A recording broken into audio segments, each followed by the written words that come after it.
Hello everybody and welcome to episode... Are we on 12 or 13? 14? 13. I think we're on 13? I didn't change the number. Yeah, lucky number 13. Let's hope the number's right. If not, whatever. Welcome to the In From Japan podcast. As always, I'm your host Erroll Maas, and with me is the phenomenon from Suriname, Jason Courtar. Hey.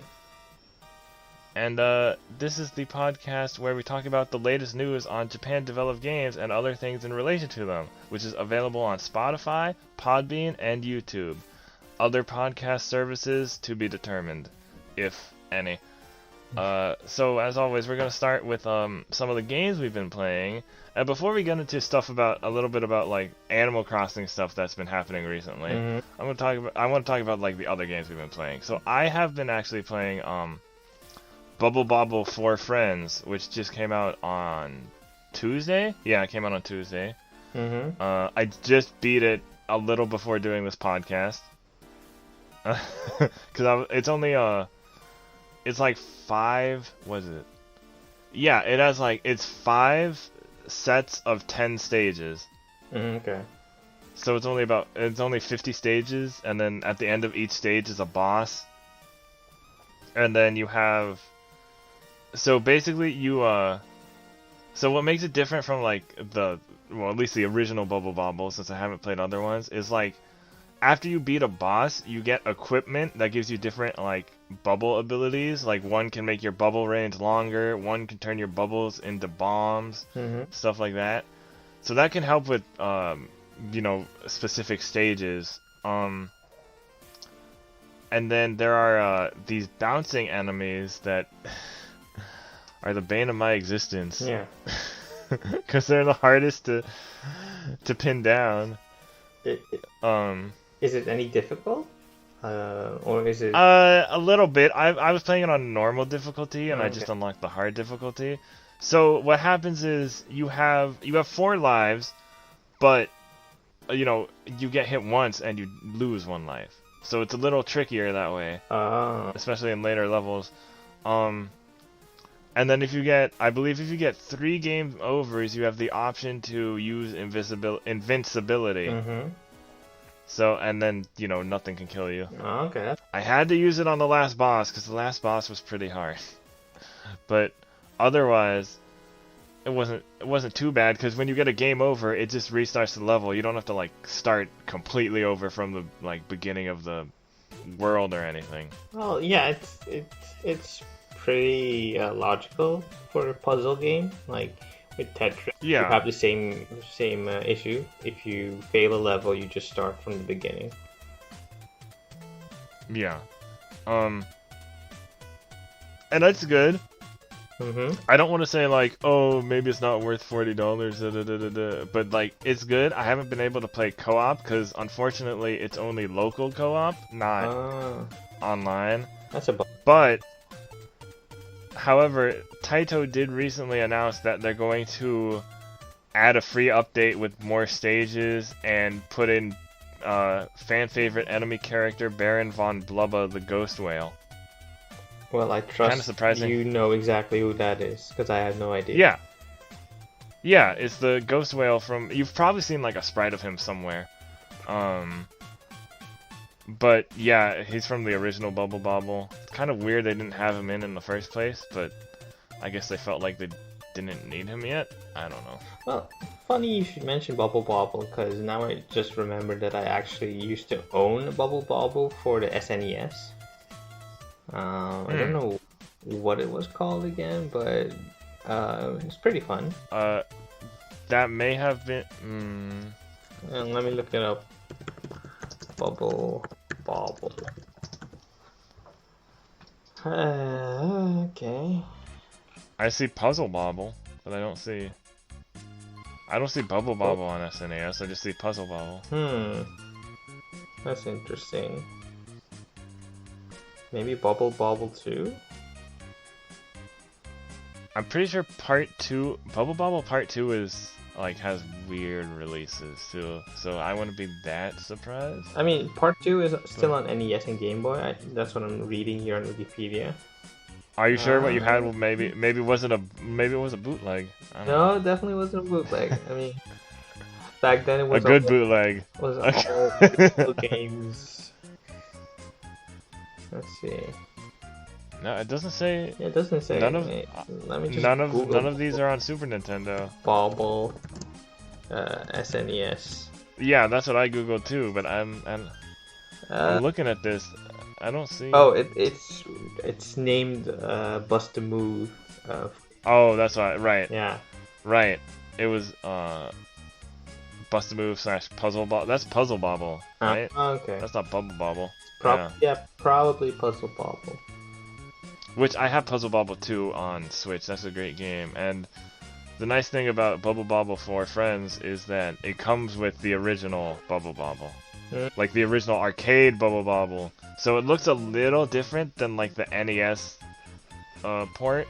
And that kind of threw me off because I have an NES Classic and I've played Bubble Bobble on that. And I was like, wait, why does this look different? I'm like, oh, it's actually the original arcade version. That's pretty cool. Oh, okay. And then I also played a little bit of the Bravely Default 2 demo. Which I thought was okay at first, but then I like died really easily, and I'm like, is it just me or like what's going on? Because I'm like not used to those types of JRPGs. And then the Kotaku article popped up, and it's like, yeah, that demo is weirdly hard. Yeah. Yeah, this it's a Kotaku article by Notis that I recommend reading if you're having trouble with the game like I am. Did you grind in the demo? I did not grind at all. I faced like 1 or 2 enemies and then I went straight to the boss. Yeah. Or straight to the dungeon. Maybe I wasn't killed by the bosses. I got killed by like the enemies in the dungeon. Oh, like maybe the that's first why, enemies in the dungeon. Yeah. With the 3DS Bravely Default, the demo, before I played the main game, I also did a lot of grinding, and also with Octopath Traveler by the same developers, I did a lot of grinding during the demo, just so that I could have an easier time with the enemies and the bosses. Yeah. Which is kind of weird to do in a demo, because you think... Yeah, but since the save data transfers, it kind of makes sense. Okay. So it's actually just an actual chunk of the real game. Yeah, but I don't think it's like it's not a Dragon Quest XI type of chunk though. No, those are very rare. Although, the grinding maybe could take you 10 hours. I don't know. Yeah, I mean if you play it right. Okay, and next on the something, I don't know. Well, you're not gonna talk about Animal Crossing? Oh, right. You're right. That freaking bunny. That freaking bunny. And he's turning all my fish into eggs. And I don't like it. I don't like it at all. Well, they just put out a new update. So I'm guessing the spawn rate has been reduced a bit. Because that's my impression from just playing an hour and a half. Because I got the update after I played this morning. So I haven't checked. Yeah. I haven't gone back to check yet. But I am so mad about... And there have been like some glitches too. We'll talk about that later because those are news stories. But like, these eggs, man. And nothing from them looks good. I do like the cherry blossoms though. That's cool. That's nice. I'm guessing it's just a fun distraction. It's probably feeling overwhelming because the spawn rate for the eggs is so high that you can't do anything else on the island. Like you can't. That and they mess with your supplies. Yeah, that's true. And my storage is becoming pretty cluttered as is. Did you get the pocket stuff? The pocket upgrades? The pocket stuff? The pocket upgrades. Like the add-on to extend my pocket. Yeah. I did get the first one. I just got the second one today. Okay. So I'm a bit behind on all of you guys. So. I'm behind on everybody else. So don't even. Yeah. I'm not really that worried about it. I just play it day to day, and the first few Yeah. days I was kind of super invested into it and trying to min-max everything, but that's not how it's meant to be played. So now I just, whenever I have a couple of minutes to spare, I just dive into Animal Crossing and see what's up and check in on my inhabitants. I might actually write something about it. I've been toying with an article that I've been wanting to put out, so keep your eyes out for that one. My two elephant neighbors, I swear I think they might be dating. Cause yesterday, they were just like working out together. They were doing a morning workout together. I'm like, fine, maybe they just decided to work out together. And then today they're just like sitting on a bench together doing nothing.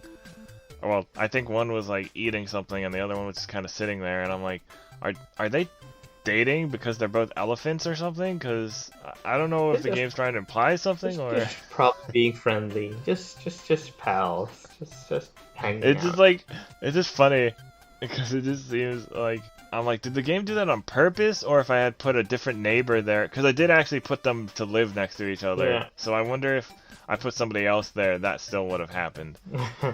Maybe, who knows? Something interesting But happened on my island, or not that interesting because I kind of orchestrated it.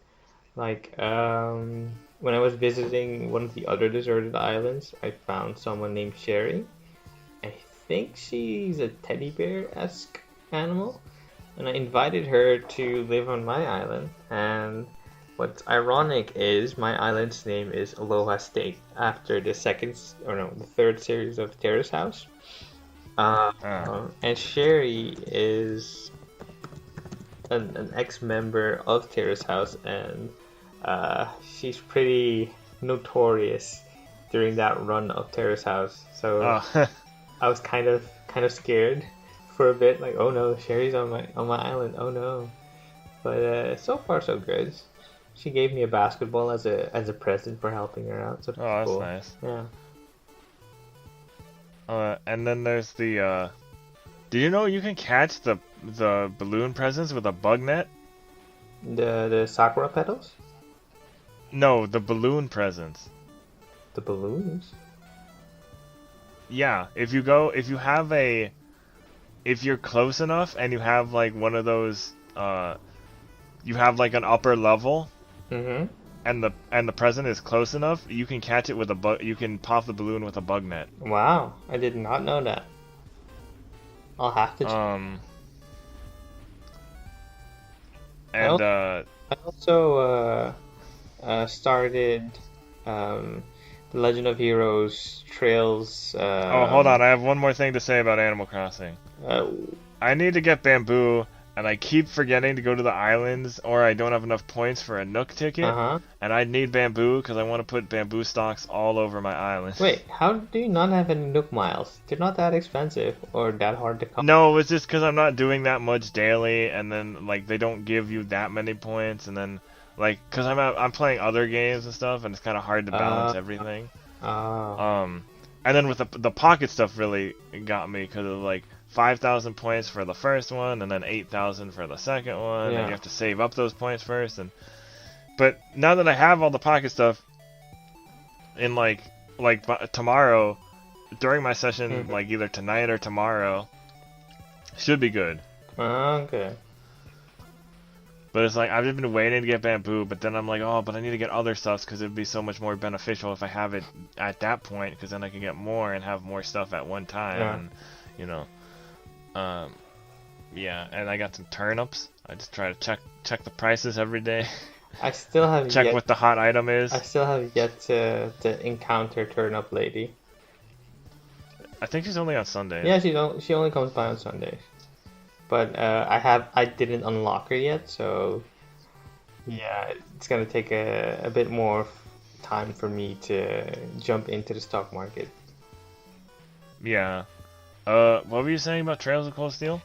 Yeah, so not Trails of Cold Steel, but actually the earlier entry in the meta series, Legend of Heroes of Trails in the Sky, the older series. I just got back into it, and I finally finished the prologue after putting it off for months.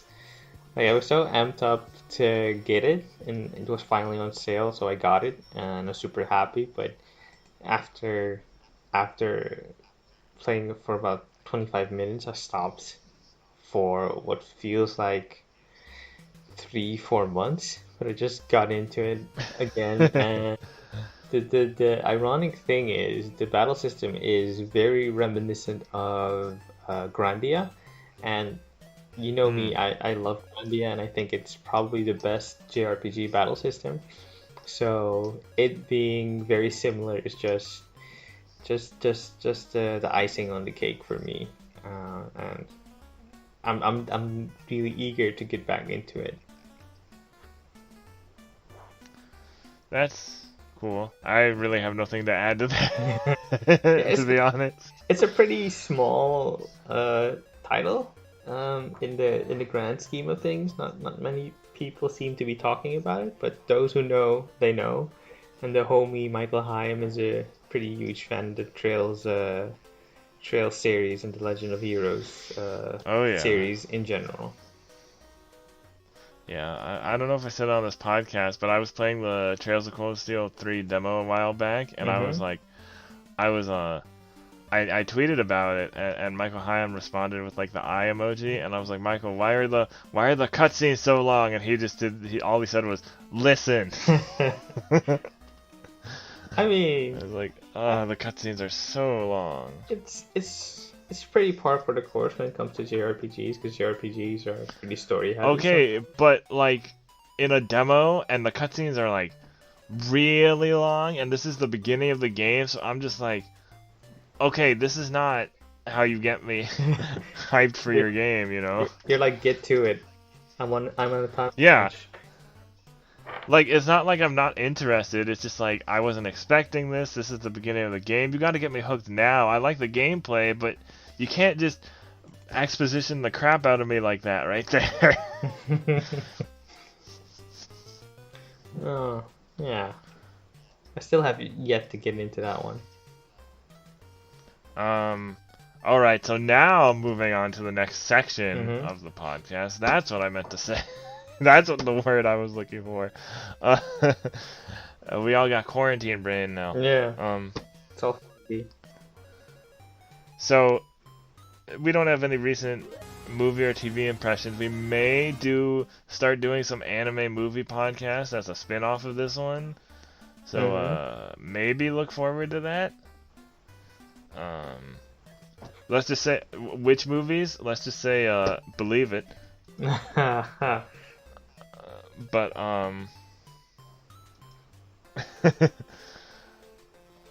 anyway, soon. There's for people under quarantine, there's a lot more entertainment is becoming available. Kodansha Comics and Vertical announced that they're launching nearly their entire digital manga library on Isneo, a European digital comics, manga, and webtoons distribution platform, which includes Attack on Titan, Ghost in the Shell, Sailor Moon, Fairy Tail, Fire Force, and the quintessential quintuplets. Yeah, that's a pretty good selection. They'll also start releasing simulpub manga chapters soon, such as Eden Zero, More Attack on Titan, Domestic Girlfriend, To Your Eternity, and Apo Sims. I've never heard of any of those except for Attack on Titan. You've never heard of any of the other shows or series? No, the first ones, yeah, but not Eden Zero's Domestic Girlfriend, To Your Eternity, or Apo Sims. Domestic Girlfriend is a stellar series for anyone looking to delve into a messy romance. I feel like I've heard of it. Like, the name sounds familiar. I think Giguk is a big fan of it. It's a popular YouTuber who does anime coverage. And Mother's Basement also covered it. Oh, Mother's Basement, that might be it. Yeah. Available on web browsers, Android and Apple tablets and smartphones, and Nvidia Shield, and on the Nintendo Switch. Whoa. Okay. They got you covered. Yeah. And then other free stuff. G-Kids streams 18 films free on Canopy Library University service, including 3 anime films. I I'm unfamiliar So, with Cat D. Do you know it? no, not really. Hmm. I just thought it was interesting because they have like A Cat in Paris, which is a great movie. That's a great movie. I just saw the other week. I watched the other one by the same. I don't know if it's the same director, but it's the same style of animation. It's Phantom Boy, also a good movie. Oh, remember the streaming service I shared in the group?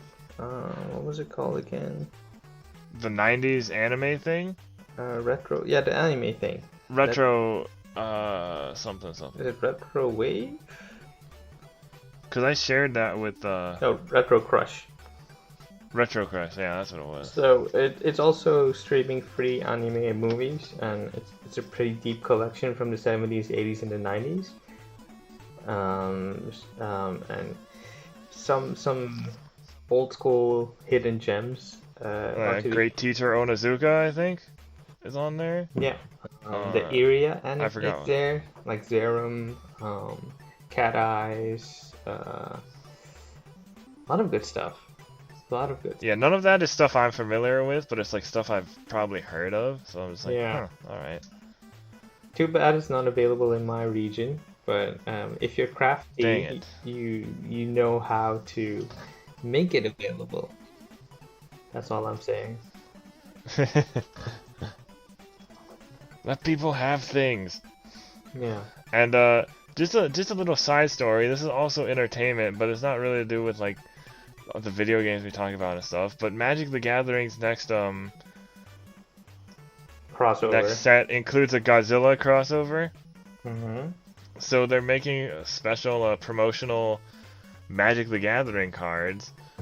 16 of them, which are kaiju from the Godzilla franchise, and they have a picture of the Godzilla one already. And all I'm gonna say is I need them, or at least posters of the artwork, because they have a picture of the card, but then they have the picture of the artwork by itself, and I'm like, okay, I need to see the artwork for the other ones. I want to see a King Ghidorah one. It's Ikoria, but it's only, unfortunately, the promotional cards only come, the Godzilla card, the Godzilla King of the Monsters card itself is only available as a buy-a-box promotion at local retailers. Oh, okay. Do you have any idea if it also will be available in Magic the Gathering Arena?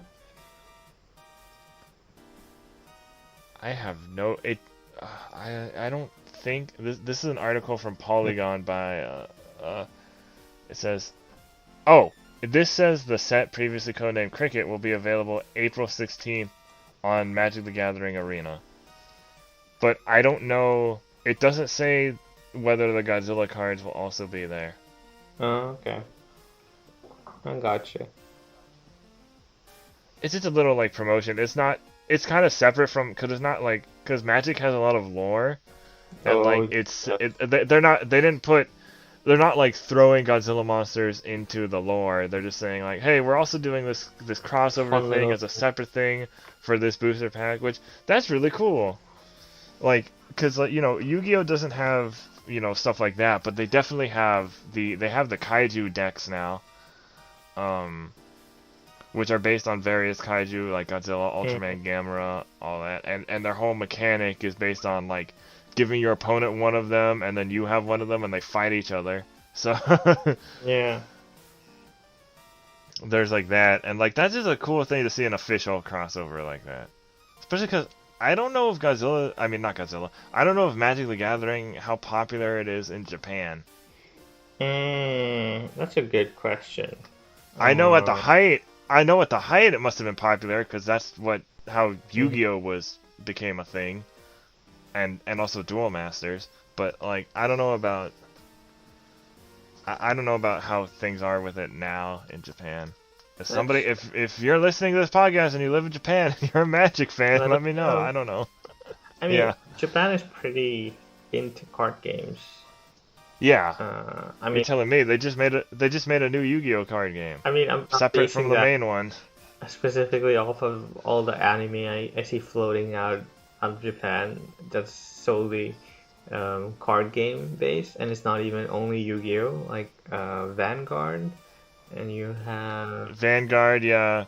Duel Masters might be Western, but it's definitely anime influence. yeah, What was it? Oh, Digimon Season 3, Digimon Tamers. yeah, and you also have like Dragon Ball trading cards or collectible cards, and you also have Final Fantasy among others. And I don't know, have you seen like apparently like recent episodes of Boruto have like ninja trading cards or something, or Yeah, like it's a whole arc about I've seen it in the manga, so Oh, they actually had that? Yeah. That was actually in the manga? yeah, it's That's really funny. cool story. It's pretty cool. I mean, there is yeah, I want to watch a that. Naruto trading card game. Yeah.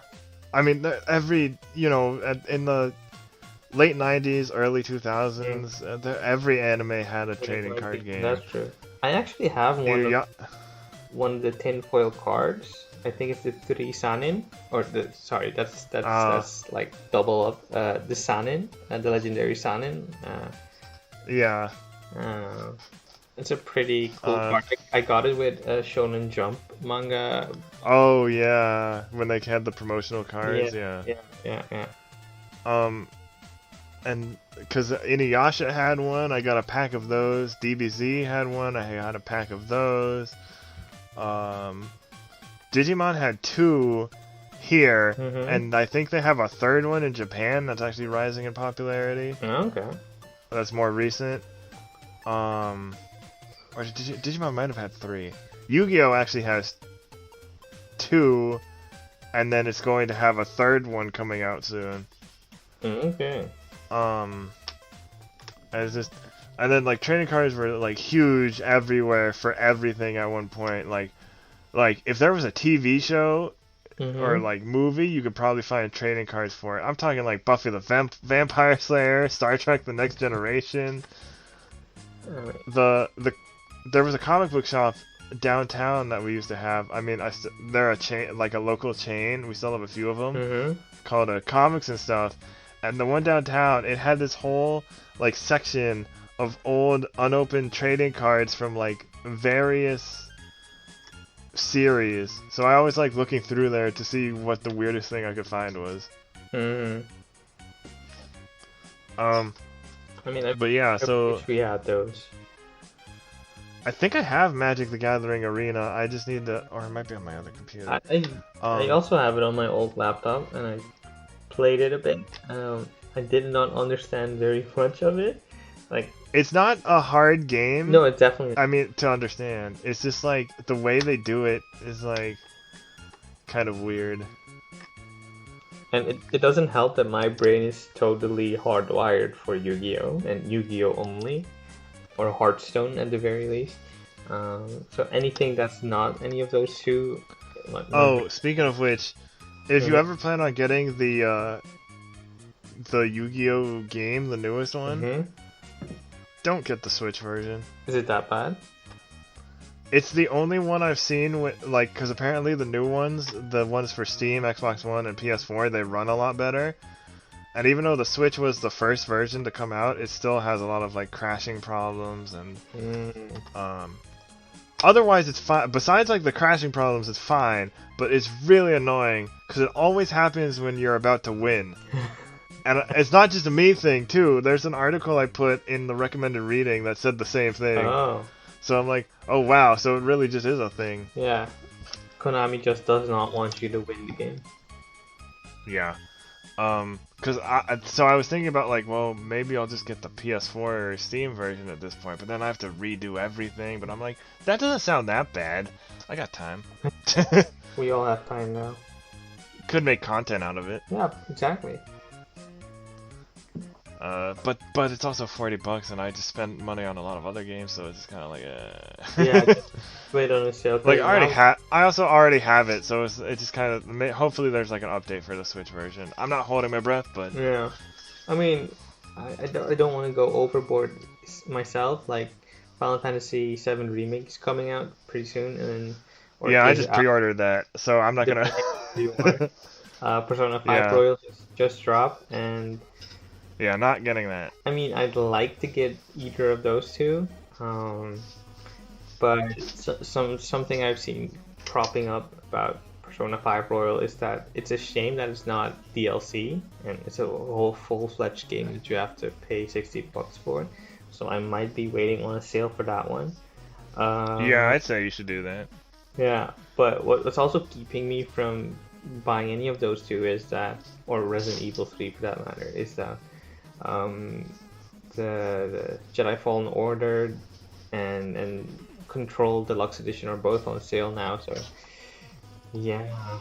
Wait, I thought the Control sale ended. For the Standard Edition, yeah, but the spring sale on PSN has the digital deluxe edition for with the season pass. Yeah, I think for because I just got the season pass because Control was my game of the year last year. Yeah.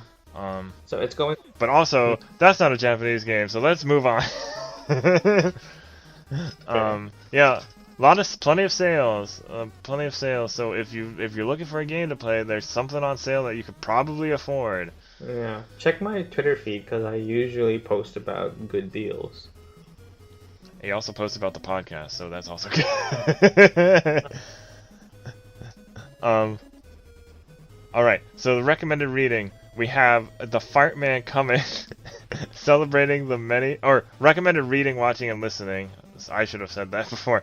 The Fartman Cometh, celebrating the many careers of Wario, Nintendo's stinky cheating genius, by William Hughes at AV Club. How Cory and the House DS went from bad, forgotten game to hilarious meme, by Winkie, Kotaku. That's not a Japanese game. Cory and the House is the best anime ever. Shh. The meme lives on. Bless Your Ears with Animal Crossing New Horizons ASMR by Joyzel Acevedo, Kotaku. Why You Shouldn't Sleep on Resident Evil 3's Resistance Mode by Ben Reeves, Game Informer. Being quarantined has strangely made me want to play some really odd games from my backlog by Logan Moore, DualShockers. The bootleg Pokemon Diamond and Jade region lock featuring Aaron Hansen of Game Grumps over at the Did You Know Gaming YouTube channel, which sourced my my Telefang interview / retrospective article from 2018 over at Parallax Media. So now it's only it's only in the description. It's not. I'm not mentioned by name or anything. That would be crazy. But you know, it's still, at least they sourced me. Yeah. Even though they still got some info wrong. So. Yeah, because yeah, I saw it in my subscriptions or in my home feed, and I thought like, hey, this looks like something Erroll worked on a few months back. So I started watching it, and I scroll down usually to see what's in the description, and then I saw Parallax Media. Like, hey, I know that website. Wait, that's our website, and that's Erroll. Hey, wait a minute. That's Erroll's article, and then I immediately texted you like, hey man, check this out. So I'm happy for you, man. I was like, yo, and then, but like I'm in the Telefang Discord because that's how I kind of got the piece together in the first place, and they were not happy about some of the information being wrong, because like, so what's her name, Sakaki, something, I forgot her full name, but they said she was the designer of Telefang, and it's like she's not the designer, she's the creature designer. Like, and they got some other information wrong, like they got the publisher and like developer and stuff kind of mixed up. And, okay.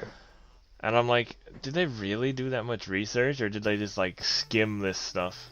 Like, because I feel like I've seen other Telefang YouTube videos, usually the ones that are like talk about Mon games or Pokemon codes, that do a bit better research. It's probably because it's so obscure, I guess. It's a word I'm looking for. But like they have people they could have asked. That's why like the Telefang community was kind of a little miffed about. They were a little miffed about it. They like when Telefang gets any exposure, especially because like, but just the fact that they had resources and they still got that information wrong was kind of annoying to them. And then but that didn't stop me from DMing Did You Know Gaming on Twitter and being like, hey, if you ever do a thing on level 5, here's a retrospective on them. which I'm probably gonna have to update because of a news story later, but we'll talk about that later. Yeah. Continuing with the recommended list, Kirby series director Kumazaki and producer Kamitake on The Pink Puffball and HAL Laboratory by Alistair Wong, Siliconera. KK Slider sold out by Ian Walker, Kotaku. That's a crossing article. Yeah. Persona 5 Royal finally gives Goro the attention he deserves by Jenny Lada, Siliconera. Goro Akechi, not Goro from Mortal Kombat. Akechi. Yeah. And then Yu-Gi-Oh! Legacy of the Duelist, Link Evolution's new content makes the series' best game even better by Tanner Pierce, DualShockers. See, this is the article where I saw he said he did the Switch version and the PS4 version, and the PS4 version runs a lot better. But otherwise, the update's great. Yeah. So now it's time for the news. Yeah. Do you want me to do the bad-ish stuff? Yeah, it's time for the bearer of bad news to give us a lowdown. Wow. At least I get a new title. Yeah. So if you draw you with like a newspaper and like a scythe and a black robe, but like specifically something with like a newspaper or something. I mean, we could get fan art commissioned, probably. We still need to decide on a mascot. Yeah, we'll think of something. Okay, so GameStop plans to permanently shutter about 300 stores this year, as reported by Brianna Reeves for PlayStation Lifestyle. Last year saw GameStop permanently shuttered 321 of its brick-and-mortar stores. This year the company plans to meet or exceed, in quotation marks, the same number of store closures. The retailer shared the news in an earnings release yesterday, noting that it currently has 5,500 shops in operation. A new round of store closures furthers GameStop's efforts to de-densify its global business. And then goes on a bit more about its economic woes. I mean GameStop, not PlayStation Lifestyle, but economic woes and the effects it also felt due to the COVID-19 outbreak. So yeah, it sucks that people will be losing their jobs. Yeah, it's what to say. Like, you kind of like to say the writing's on the wall for GameStop, but you also kind of still want to root for them because they sell physical stuff. And they employ. Yeah, but just read the next. Moving on to the next story. The next one will wash that taste right out of your mouth. Okay, so GameStop also reportedly told its workers to use plastic bags in place of proper protective gloves, as reported by. And the thing is, most GameStops are for US Gamer. Yeah, go ahead. I know I have a friend who works at GameStop, and most are closed, and the ones that aren't are doing like the curbside stuff. Pick up. But this is still pretty bad. Yeah. This is really bad. So, mere days after closing its stores, the customers are moving to a curbside pickup-only model. GameStop is being scrutinized for its insistence on continuing to do business during the COVID-19 coronavirus pandemic in spite of the inherent risks posed to its workers. Later on Friday, March 27th, the Boston Globe published a report including an interview with an anonymous GameStop manager and a text from an official memo on curbside pickup given to stores. The memo tells employees how to process curbside purchases, a cumbersome process that still entails a degree of close proximity between workers and customers. Okay, where is this stuff about plastic bags? GameStop store employees working during the pandemic and are instructed to wrap their arm in a plastic bag, accept customers' credit cards using the bag through the store's partially open door, and then ring up purchases, still using the bagged hand. Afterwards, they to insert the credit card and purchase goods to a customer in the same bag. Invert it to make the surface that touched the card into the bag's inside. I mean, I'm no scientist, but that's a sketchy methodology. I'm no scientist, but I don't think that's the best. Yeah, exactly. Like, I'm not the Just smartest goes guy in to the room. stores, Even I know GameStop. that's not the best way to do things. Just fully like, look, give your employees, like, you're already in the red, and like you could have done good stuff to get some of your reputation back, and then you keep doing this. Reggie is probably face palming right now. It's real hard. I mean, he was probably thinking like, oh, joy. Look at all the stuff I have to work with come April. And it's now April, so... Dude, he's not even going to have that job by... Yeah.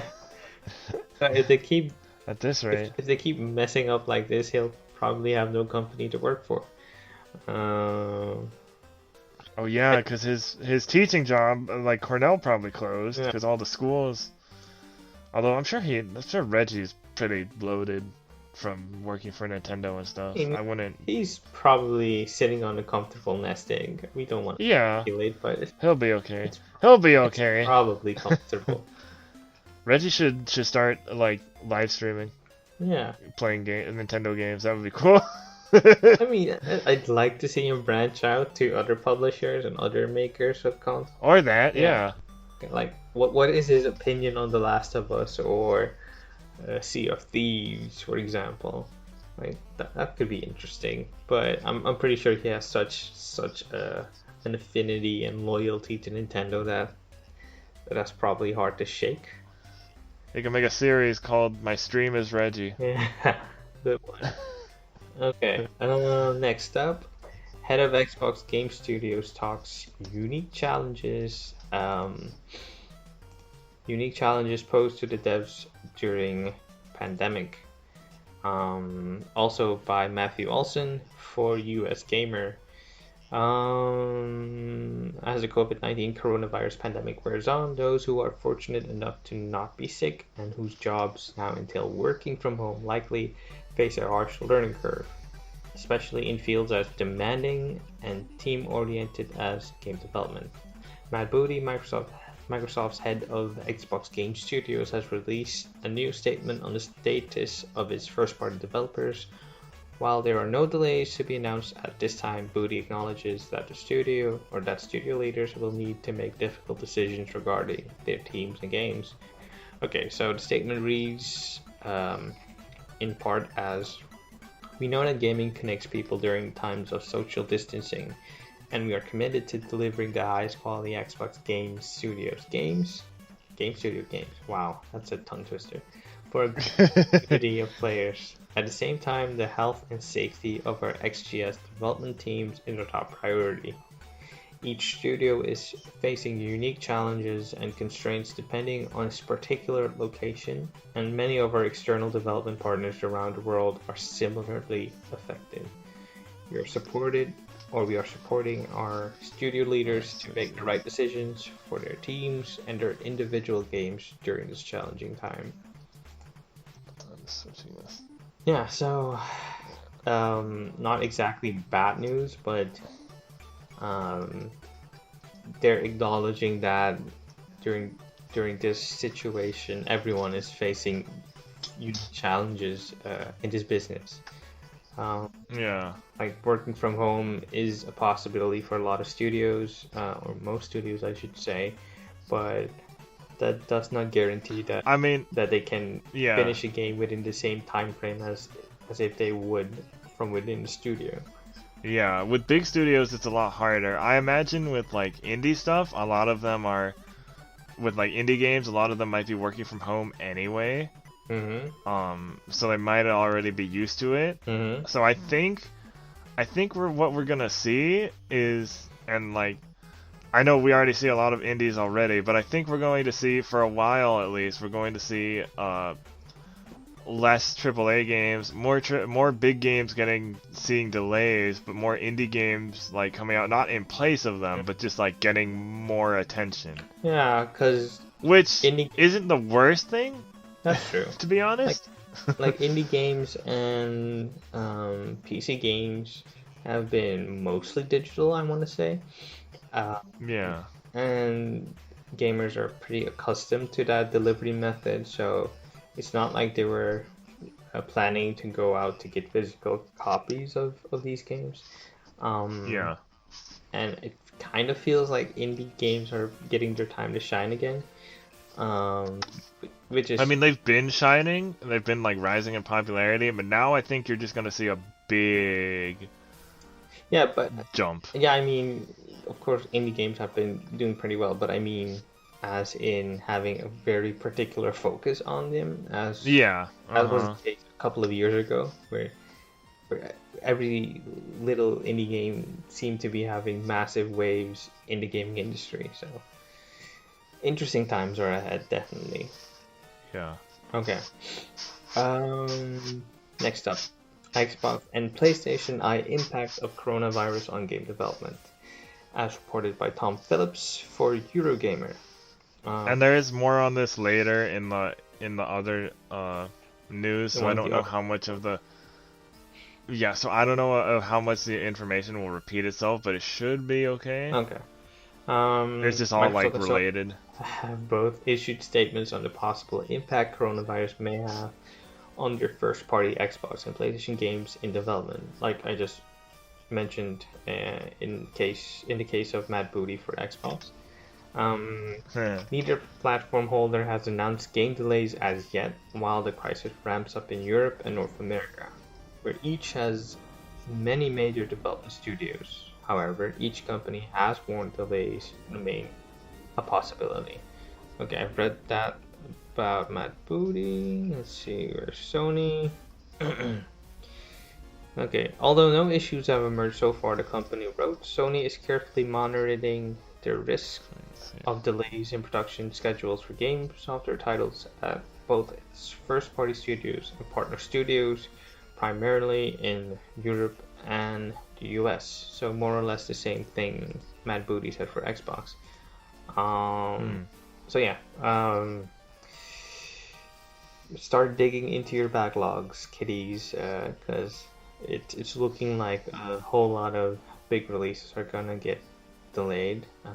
We had a big release delayed indefinitely earlier today, and we're going to talk about that a little later because there's another game that's planned to release on the same day. So I'm not going to reveal anything yet, just to keep you on your toes. Yeah. But yeah, it's gonna be a rough one. But luckily we're in a time where we have like a lot of people say there are too many games, so it's like, okay, well now and everybody's joking about how like, oh, I wish like I had like a year or something like time to play games before new games came out. I was like, now you do. Yeah, you kind of do. Okay, now you have maybe not all of them, brand. but you can get a good chunk.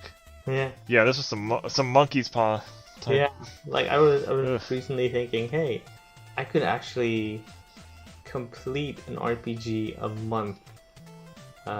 Like this month I'll probably finish Trails in the Sky, and next month Trails of Cold Steel, and the next month something else. Like it's quite possible.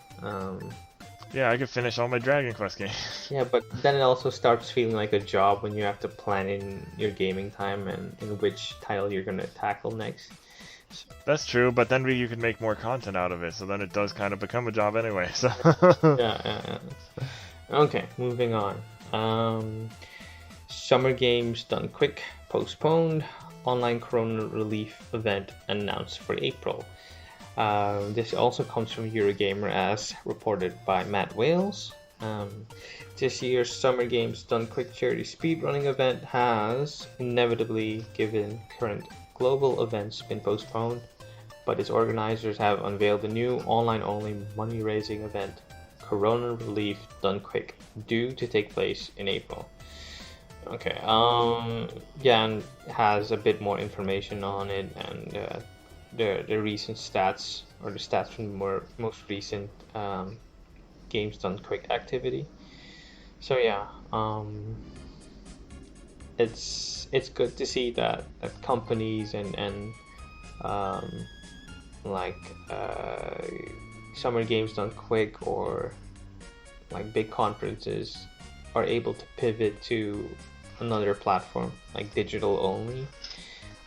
It's not the same as what it used to be, but due to all the circumstances, you have to make do with what you have at hand. Okay. No comments? About the games done quick thing being posted, like, I mean, at least they're putting a thing like in place of it. Yeah. Or not in place of it. It's earlier, but at least they're doing like something else. Yeah, I mean, if it was cancelled outright, it wouldn't be the worst thing because people are taking care of themselves and loved ones and yeah, not causing a spread to increase of the virus. Yeah. But, the really nice thing I'm trying to do is I'm trying to like support my friends that are streamers right now because they're, you know, this is kind of their time to help provide entertainment and like the fact that they still are. Yeah. Even though it's like it might be hard on them too. Yeah. Like, but like I have one friend that's a full-time streamer. Mm-hmm. Our guest from last episode, Nicole, she actually she has been streaming earlier lately because I've heard her job is kind of weird right now. Mm-hmm. So she's been streaming earlier and streaming more. So I suggest you go check her streams out at Nicole B or at Nicole B TV or something. I don't know what the right thing is. We'll probably put her account name in the description. Something like that. It's Nicole B TV. That's either the Twitter or the Twitch. I always get them confused. Okay. But yeah, just like support your local streamer, local, not just local, but like international, national, whatever. Support the streamers you enjoy. Yeah. And maybe check out a smaller time streamer and. Yeah, definitely check out smaller time streamers. Like Siliconera streams every once in a while, and they like do not get a lot of people. Yeah. Okay. So you should check them out because they're always trying out stuff. Alright, anyway. More bad news to clean up.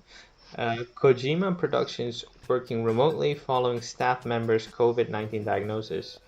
Kojima Production announced, as reported by Jenny Lada for Siliconera. To resume, Kojima Productions announced the developer's first COVID-19 case via its official Twitter account on March 30th, 2020. In addition to confirming the employee tested positive after being at home since March 20th, it announced a number of safeguarding measures to protect the rest of the staff. Namely, members of the studio will all be working from home. And there's a statement from Kojima Productions on what else they're going to do. Namely, temporarily close the office floor, sanitize all office facilities, all working staff will now work remotely, and supervise and support for the health condition of all staff. So, and also, my question is, mm-hmm. Where is Kojima Productions located? Is it in Japan or is it in? Yeah, it's in Japan. Because for some reason, I thought it like wasn't in Japan. I don't know. Why? Do you want them to be in LA or something? No, for some reason, I think I just got confused about that time when Kojima was going to all those studios while he was working on Death Stranding or whatever. Oh, well, if I'm not mistaken, there was a Kojima Productions in LA. Okay. I don't think I'm making that up. So maybe it was like the US division or something. Yeah. Yeah, there was a US division. Yeah, Japan is.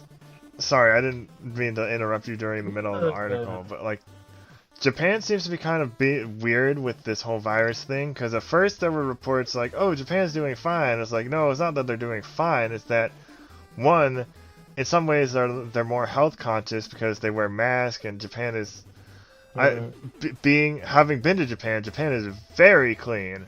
Mm-hmm. They are very like health and clean conscious, but also they hadn't been doing a stay-at-home thing until more recently, at least and some smaller places aren't doing it quite yet or just started. Mm-hmm. I checked in with my friend she lives in Tokyo, and I was like, everything okay? And she's like, oh yeah, we're staying at home. We're on lockdown, but Tokyo hasn't been as bad as like other countries. And I was like, okay, well maybe Tokyo specifically did it earlier because there are just so many people in that particular city. Which is interesting because I follow a YouTuber, Reina Scully, who also used to just that nerd, and other big stuff for Crunchyroll, and now does stuff on her own. She kind of complained a lot about Japan's tackling of the COVID-19 situation.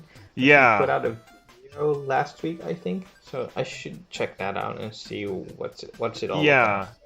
No, the situation is kind of all over the place. It seems like my friend, she's very yeah.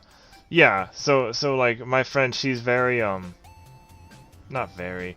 I shouldn't say very. I mean, she's very familiar with like Western culture and stuff. Like she studied abroad over here, and like travels for work normally.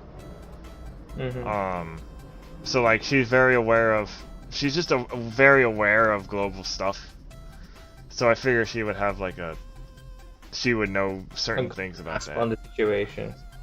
Yeah. Because she's staying at home, and I'm like, okay, well then, if people there must be people staying at plenty of people staying at home. But then, I read articles recently, and a lot of people in Japan were still going out until a little more recently. It's just interesting to see on a country by country basis when it's not people in the U.S. being stupid. I think it's pretty fascinating to see how people in other countries are reacting to it. Yeah, interesting stuff. 'Cause I get tired of the U.S. news about it. Oh boy. All right, moving on. Okay. Let's see. I just had to say that. Don't be stupid. Yeah, it goes. Yeah, it's pretty self-explanatory, but okay. Steam making changes to reduce bandwidth usage during coronavirus outbreak, as reported by Matt Wales for Eurogamer. Valve has made some adjustments to the way Steam currently deals with game downloads in order to reduce bandwidth usage during the coronavirus outbreak. A statement follows. We know a lot of you, like us here at Valve, are stuck at home right now trying to work or attend school remotely, the company wrote. Or maybe you're just playing a bunch of great games on Steam. Whatever the case may be, we know that with so many people at home trying to get things done at the same time, it can put stress on your home's internet bandwidth. With that in mind, Steam will now prioritize and schedule game auto updates slightly differently to normal for the foreseeable future. Effective from today, this was 3 days ago. Effective from today, only games that have been played in the last 3 days will be updated immediately, as was already the case. Updates for less recently played games will be scheduled for local off-peak times, but will now be spread across several more days. Valve notes that updates can still be manually triggered when starting a game or by using the download manager, and that it's also looking into additional solutions to help on our side. So it's basically the same thing Sony did last week. When they said, hey, we're going to slow download speeds in the US and Europe. Basically, Steam is saying, okay, we know a lot of you are stuck at home, and we know a lot of you want to make use of the internet, but to do our part, we're going to slow down a bit of the download rates or offset it to non-peak hours and spread it more across the week, over days, so that you don't overload or overuse your internet. That reminds me, I need to download I need to download Final Fantasy VII. Yeah, I mean, you probably have a bajillion games on Steam, but you're not gonna play all the bajillion games on Steam. So yeah. this is just them taking measures, and I think it's a good thing. Is better reducing the bandwidth and all that. Again, it's better than if it's better than the alternative of Steam completely shutting down. Yeah. So count your lucky stars. Moving on. And then these next two stories, they're more positive, but I put them in this section just because they were just still relevant. And then we kind of have it bleed into the next, into another news section, because it's just everything just kind of runs together for a while, and then we finally get separated. Yeah. For a bit. Yeah. Okay. $100 million. Moving on. Sony Global Relief Fund for COVID-19 will include educational, medical, and game dev support by Jenny Latta for Silicon Era. Sony has announced a charitable endeavor designed to help make a difference across multiple fields as the COVID-19 pandemic alters people's lives. $100 or $100 million. $100. That's not a lot. $100.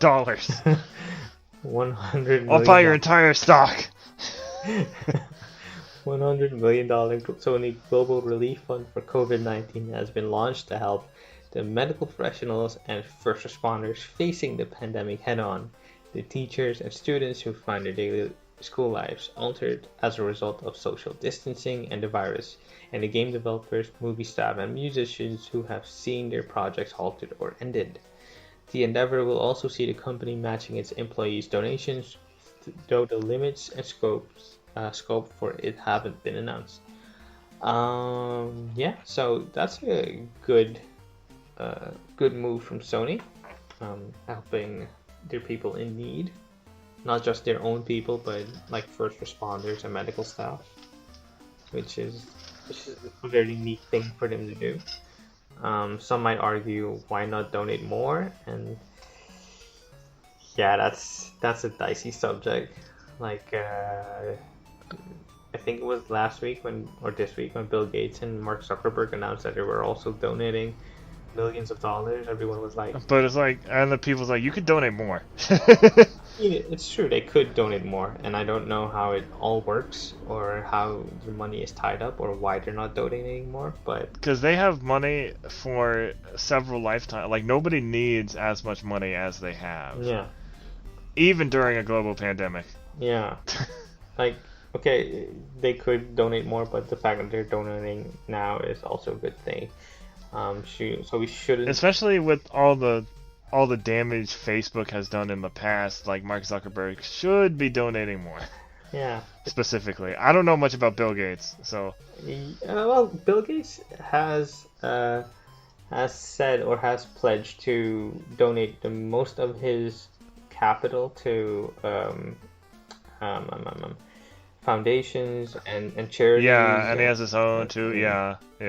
Education. So usually when you hear about those people with all that money, you don't hear about Bill Gates negatively, except like every once in a while you kind of do now these days. But in the past few years, he's the one you didn't really hear about. Yeah, because he took a step back from Microsoft and said, you know what, I'm going to focus on my charitable work. Which is a great thing. And at the beginning of the pandemic, he kind of got brought back into the news because he predicted or he saw this happening a few years back. Yeah. During a TED Talk, or in the TED Talk he was giving.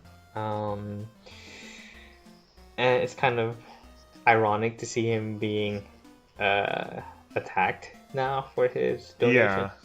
To which I say, it's a good thing what he's doing. I can't really fault him, but of course, donate as you're able to. And I'll just leave it at that. And let's see, our last Grim Reaper story is... Which isn't a bad story. Again, not a bad story, but... I should just start wearing a dark robe and have a scythe handy when I read this. No, not a scythe. It's because they're articles. Instead of a scythe, you should just have like a pair of scissors.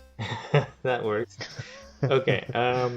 Gaming industry companies unite against coronavirus with #PlayApartTogether campaign. by Giuseppe Nelva for Twinfinite. Today, several publishers, developers, and corporations within the gaming industry released a joint announcement to launch the Play Apart Together campaign. The campaign aims to slow down the spread of COVID-19 by promoting lay messages. Shouldn't it be key messages? From the World Health Organization and encourage gamers to practice physical distancing, hand hygiene, and respiratory etiquette, and other preventative actions. The publishers involved promise special events, exclusive activities, and rewards, conveying the message: wherever you are, whatever game you play, you can make a difference.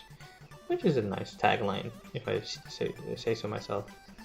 And a brief list of those taking part: Activision Blizzard, Kabam, Snap Games, Amazon App Store, Mysel Ward, Twitch, Big Fish Games, Playtika, Unity, 30-Bit, Pocket Gems, Wooga, Glue Mobile, Riot Games, YouTube Gaming, Gem City, SciPlay, and Zynga. There's also a press release or a statement by Bobby Kotick, CEO of Activision Blizzard. It's pretty lengthy. I'll let you read all of that in Twinfinite's article. Yeah, so in other news, so no indication of PS5 or Xbox Series X delays, says GameStop CEO. Still on for holiday 2020. This is a story from IGN by Joe Screbbles, fake name. GameStop CEO George Sherman, that is such like a normal name that's like, yeah, you would be named that. Yeah. Says there is currently no indication of any impact on the product launch or delivery date of either PlayStation 5 or Xbox Series X. In an earnings conference call, Sherman discussed the current effects of, I'm just going to say the pandemic, because I don't like saying the actual thing. Because I see all these YouTubers saying like, oh, you can't say it or else we'll get demonetized. We don't get money on YouTube. We're too small for that. But like, I'm just trying to say the pandemic at this point because I don't know. I'm just tired of saying it, you know. While explaining that the situation remains fluid, he specifically brought up the potential effects on next-gen consoles. As for the impact on the new supply chain and manufacturing for the new consoles, Sherman explained, we will continue to work with console makers as the launch approaches, but as of now, we have no indication of any impact on the product launch or delivery date, which is expected in time for holiday 2020. Yeah. Which, by that time, this could all be like dealt with. Who knows? Yeah. That's what people are hoping. But then other people are like, oh no, it's gonna take like, it won't be until like next March that we're starting to get back to normal. But then again, I think a thing like this is. Yeah, next March is probably the latest they could delay it to, because that's when the fiscal year closes for them, I guess. No, I'm saying the pandemic itself. Oh, okay. I'm saying the pandemic itself like will be like dealt with, but like, and I think like this stuff like this is a little like, yeah, sure, this stuff like this has been predicted, but then like, how we deal with the situation and like what happens next and stuff, I think is a little more unpredictable with certain factors. Mm-hmm. Of course, it depends on where you are and a bunch of other things, but like, yeah. So who knows if those will be like they seem pretty sure, and there will be some stories after this, but like. They seem pretty sure that the consoles themselves won't be delayed. The games, however, that might be a little different. Like as we said earlier. If we follow Microsoft's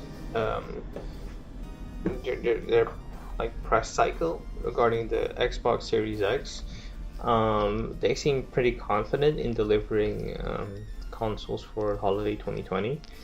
Sony, on the other hand, is kind of playing it very close to the chest, and it's really hard to say how far along they are with their plans, or if shipping is going along as expected. But yeah, all points indicate to everything occurring as planned. Yeah. It also said not clear exactly how much insider information that Sherman is working with here, but it's likely the CEO is in close contact with the console manufacturers. Before previous console launches, GameStop executives have explained that they know more than we can share, and we're privy to unannounced information such as the Nintendo Switch, then codenamed NX, using physical media, despite widespread rumors that it would be digital only. Yeah. Likely to be the best blah blah blah. Troubling few weeks for GameStop. Okay. Next story, because this is all like a block of the same. I usually, if you haven't noticed, I usually organize it for people listening. I organize it into organize it into blocks. So this next story from Silicon Era by Lucas White is a Sony spokeswoman. Pandemic won't have notable impact on Sony PS5 plans. So we get a confirmation by somebody from Sony. So, due to China's ongoing recovery from the pandemic and many parts of the world still in the thick of it, many tech companies are bracing for impact on their short-term financial projections. This includes Sony, which has a new gaming console set for the arrival towards the end of 2020. A report from Bloomberg stated that Sony Corporation is delaying its next financial earnings report, which was originally planned for April 2020. This is related to a dip in stocks, manufacturing issues, and the other problems associated with the pandemic situation. But for now, nobody in the game community needs to worry about PS5 launch, according to the company. As the world headed into February 2020 and things were still relatively normal, Sony Corp had actually increased its financial projections. This was projected 40. Oh, okay, whatever. This is all number business. Parent release turn. They don't expect a notable impact on the holiday 2020 release plans. Obviously, that could change at any moment, but it makes sense that Sony Corp isn't willing to call things off that far away, especially since Sony's internal operations are still running with its workforce telecommuting. And then, however, we have an article here, so they don't expect the launch to be delayed, but we have an IGN article here by Jonathan Dornbush that says the PS5 and Xbox Series X could face launch shortages. So we might get the consoles, but they may be very hard to find at first, which will be interesting because it's always interesting to see how many early adopters of a console there are in general and how that will change. Despite the various delays in movie and TV industries have seen in both major, the gaming industry haven't shown much sign of slowing down just yet. Well, how many days old is this article? Oh, this was like two or 3 days ago. Cyberpunk 27.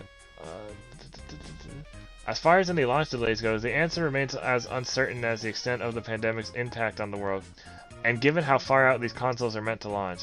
But with the recent Xbox X, Series X, and PS5 tech reveals, both companies have not announced adjusted releases and seem bullish on hitting their holiday 2020 launches. However, there is a possibility that the next generations could at very least see shortages. 6 analysts and analyst firms spoke with IGN about the possibility of these consoles seeing possible delays.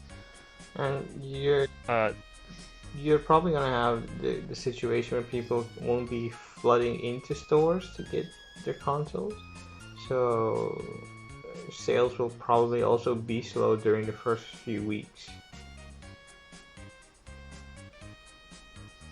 I mean, you still could do delivery like Amazon.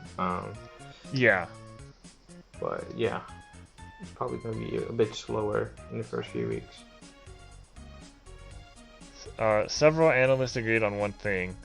The pandemic is likely to have some effect on the production of the new console, the extent of which remains unknown. DFC Intelligence noted that the sheer amount of uncertainty that hangs over this new console generation makes the short-term ramifications hard to predict.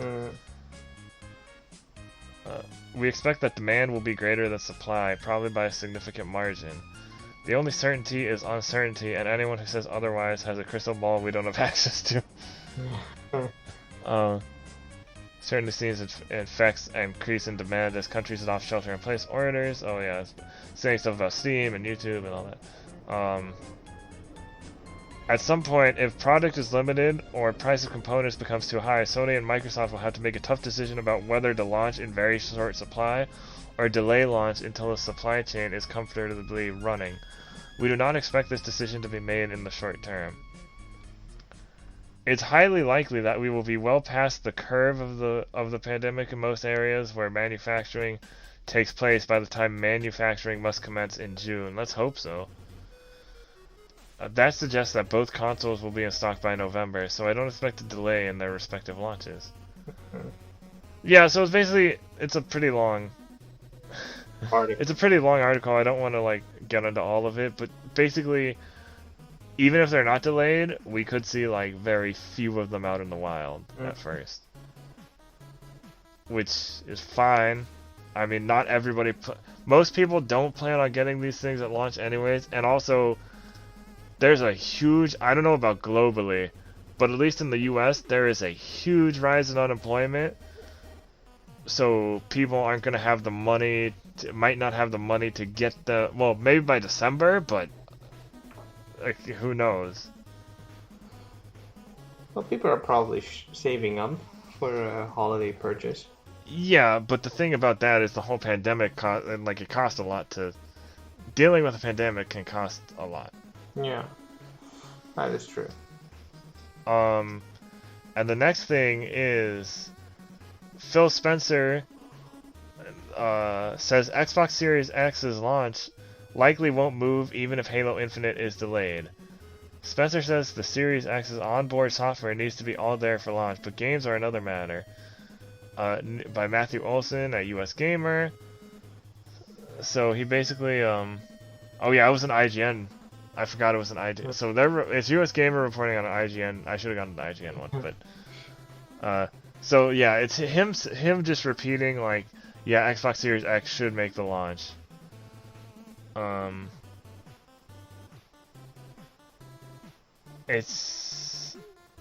They're trying to be transparent. Because like Halo Infinite, that was planned for launch, right? Mm-hmm. So the game itself might be delayed, but the console will not. So again, you might be seeing a console with no or very few games to play at launch, which, again, it's not that big of a deal. There are more important things right now. Yeah, and if backwards compatibility is a thing, you can probably dip into. Oh, it is, yeah. Libraries, yeah. Well, if it's a thing, yeah, it will be a thing at launch, right? I think so. Definitely for Xbox, but yeah, it's still a bit unclear for PlayStation. Which segue into our next story. Mm-hmm. This is also from US Gamer. This is from Matthew Olson once again. The PS5 has a back pocket option if devs can't fix older games for next gen. So, I'm trying to get to like the main meat of the article. Mm-hmm. Oh, this is about the technology. We're keeping so certain chips. The PS4 and PS4 Pro both use like certain chips that the PS4 and PS4 Pro use that they might use as like a backup thing.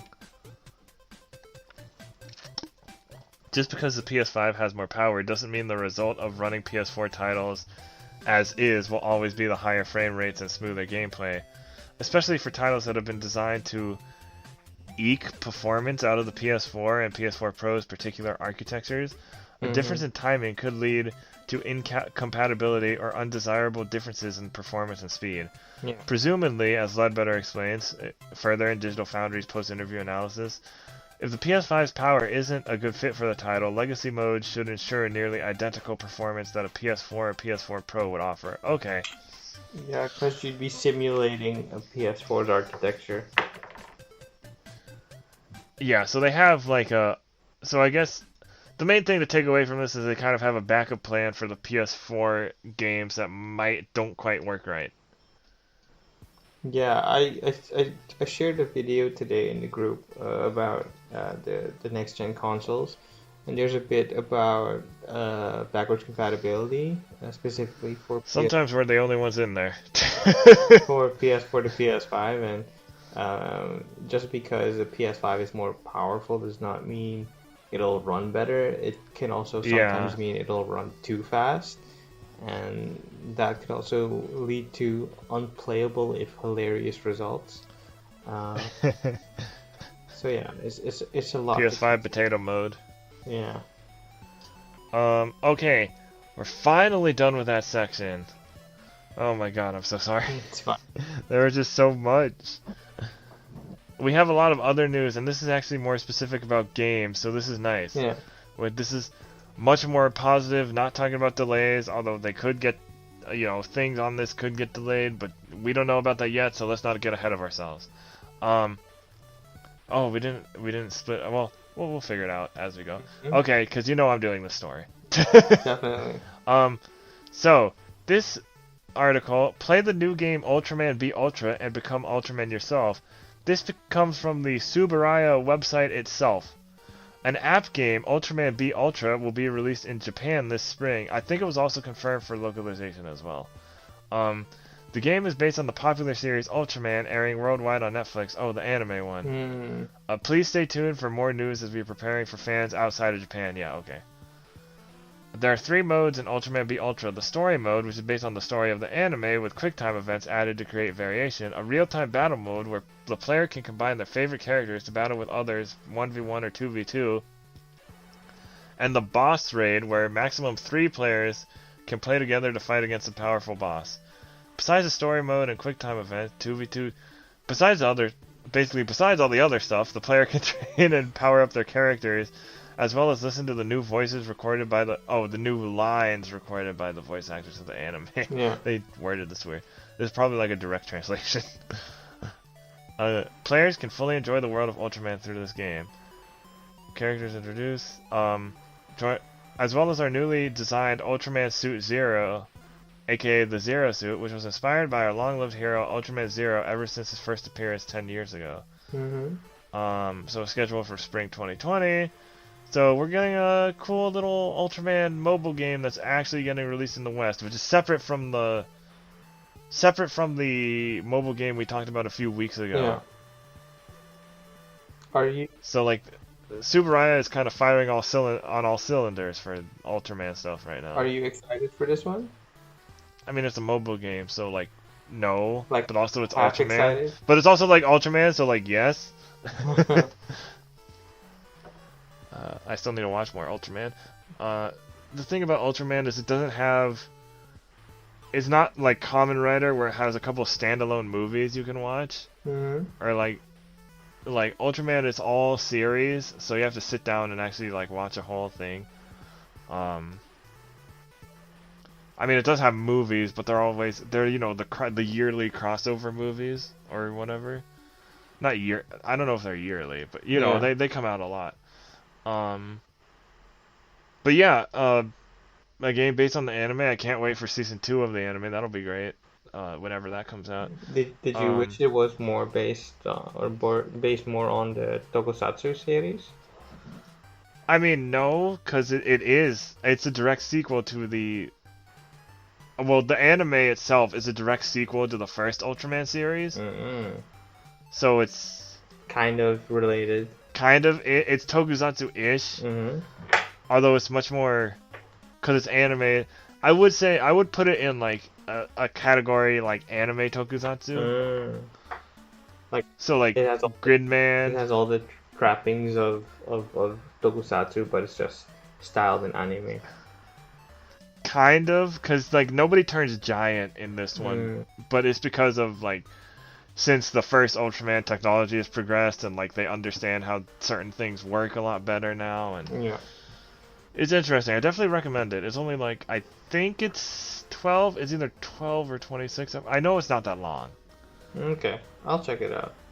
Yeah, you should definitely check it out. I've been meaning to. Check out our Ultraman anime podcast. No, I'm just kidding. I'd do it though. I know you. Alright, moving on. I'll do this one, and then you can do the next one. I'll take the whole batch of Square Enix after this one. Wait, hold on. Did I? If you want, okay. So, this next story, is your Final Fantasy 14 landlord won't evict you due to the pandemic. That's not actually what the title is, but you know, I'm just tired of saying it. At least your virtual landlord is doing the right thing.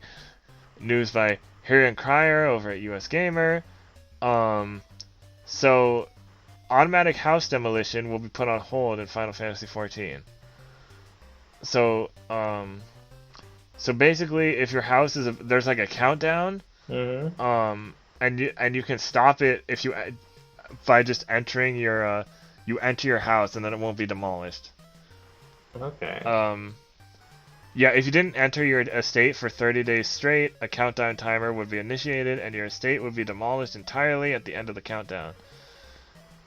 But now it's being put on hold. So that's nice. This means it's a very nice gesture.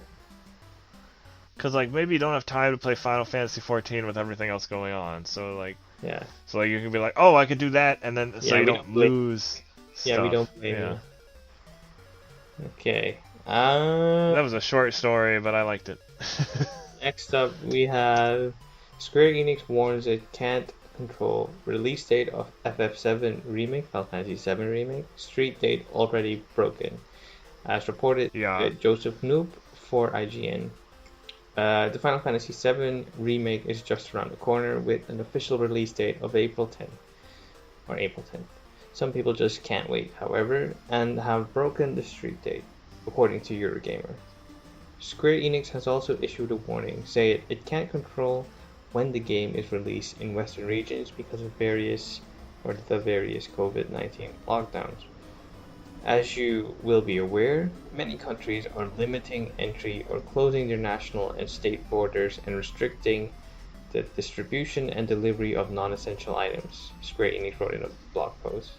Understandably, these restrictions are being implemented so that essential items can reach their destinations as fast as possible. This does not mean that box copies of Final Fantasy VII Remake will not be dispatched. It just means that we cannot control the date the game may arrive. Yeah, it's a bummer. And the rest of the article dives into some more of the hubbub surrounding this. And I have to say, as someone who lives in a country who also has a border lockdown, where we can't import luxury goods anymore, probably for the foreseeable future, I really feel this. Like, our game shop, our local game shop, closed.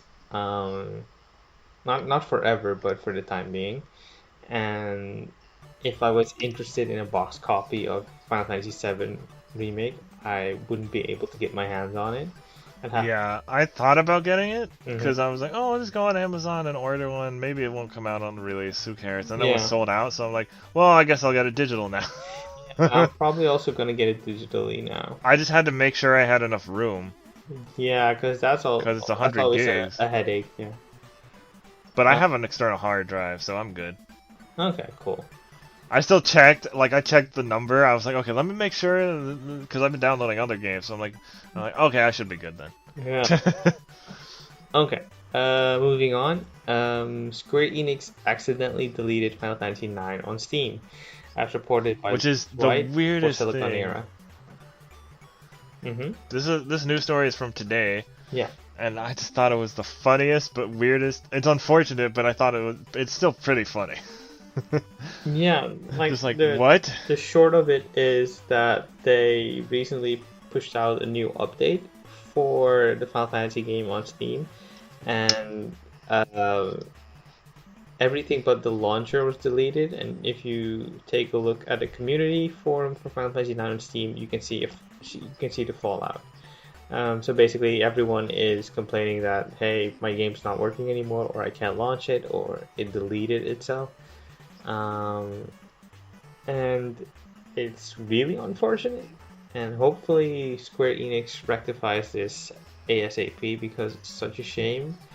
Final Fantasy IX is probably the best of the classic Final Fantasies. And yeah. Hold on, can you hold on? Can you fill for time first? I know you're talking right now about it, but can you fill for time, because I have to go right real quick. I got to do something. Okay. I'll be right back. Okay. You keep talking about Final Fantasy IX, just don't move to the near stuff yet. Okay.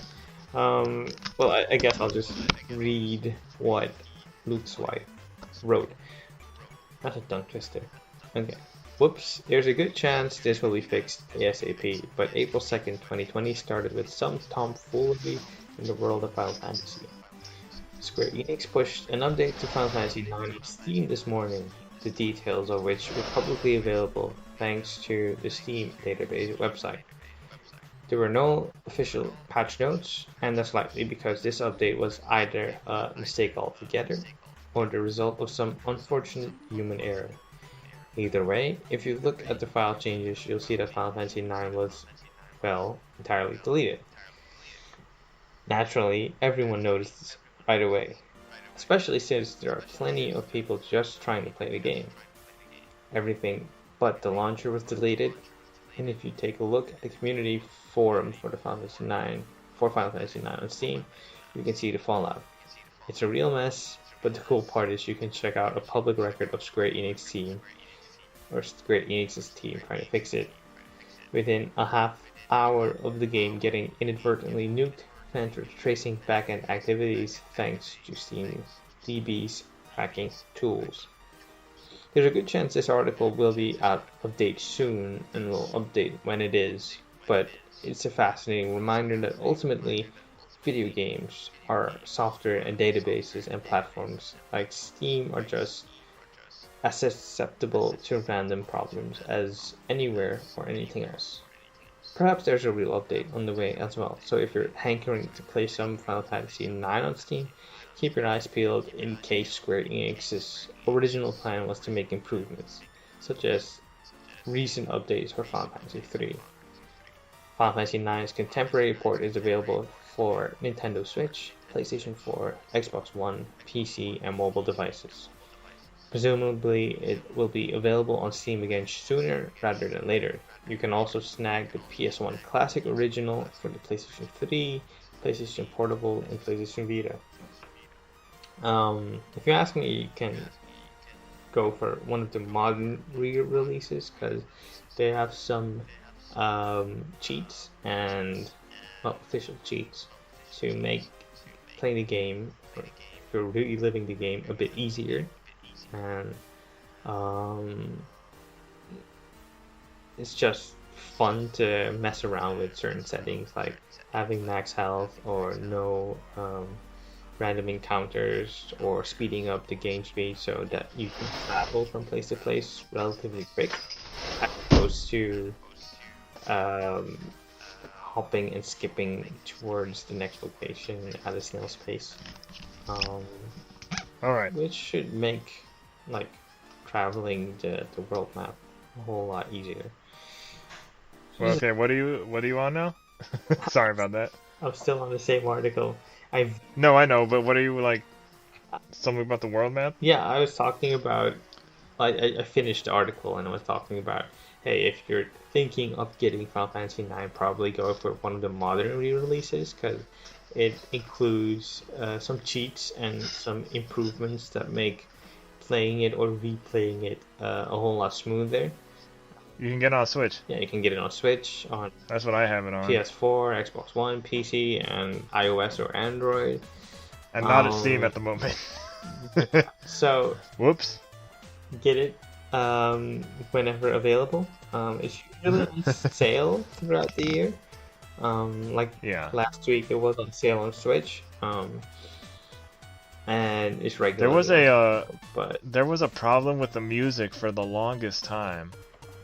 Yeah, I think they patched it out now. Finally patched it. Yeah.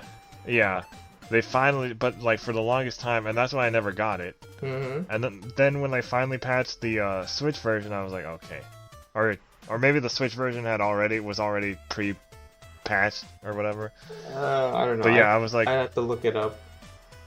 And all I know is it doesn't have that problem anymore, or at least it shouldn't. That's true.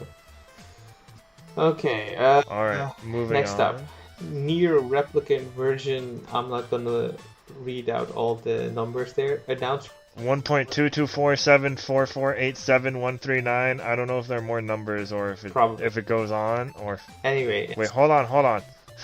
It's been announced for PS4, Xbox One, and PC. reported by Oh yeah, that's all numbers. for Gematsu. Square Enix has announced Nier Replicant version. I'm not gonna name all of them for PlayStation 4, Version Xbox One, really long PC. number. It's an upgraded version of the third-person action RPG Nier Replicant and the prequel to Nier Automata. Nier Automata? Automata. It It's depends Automata.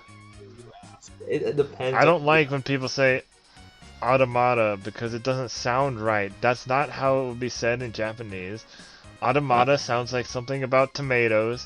I don't like it. I don't like it when Mike Mahardy says it. I don't like it. Okay? I don't like it. Automata. Anyway, it's a remake or remaster release.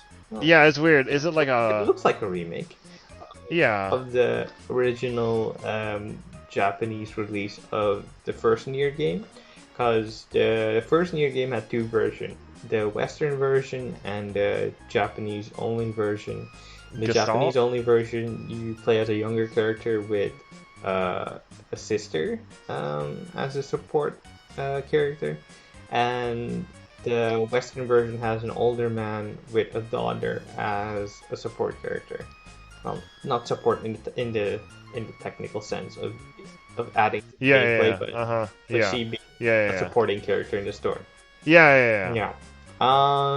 So yeah, that. Let's see.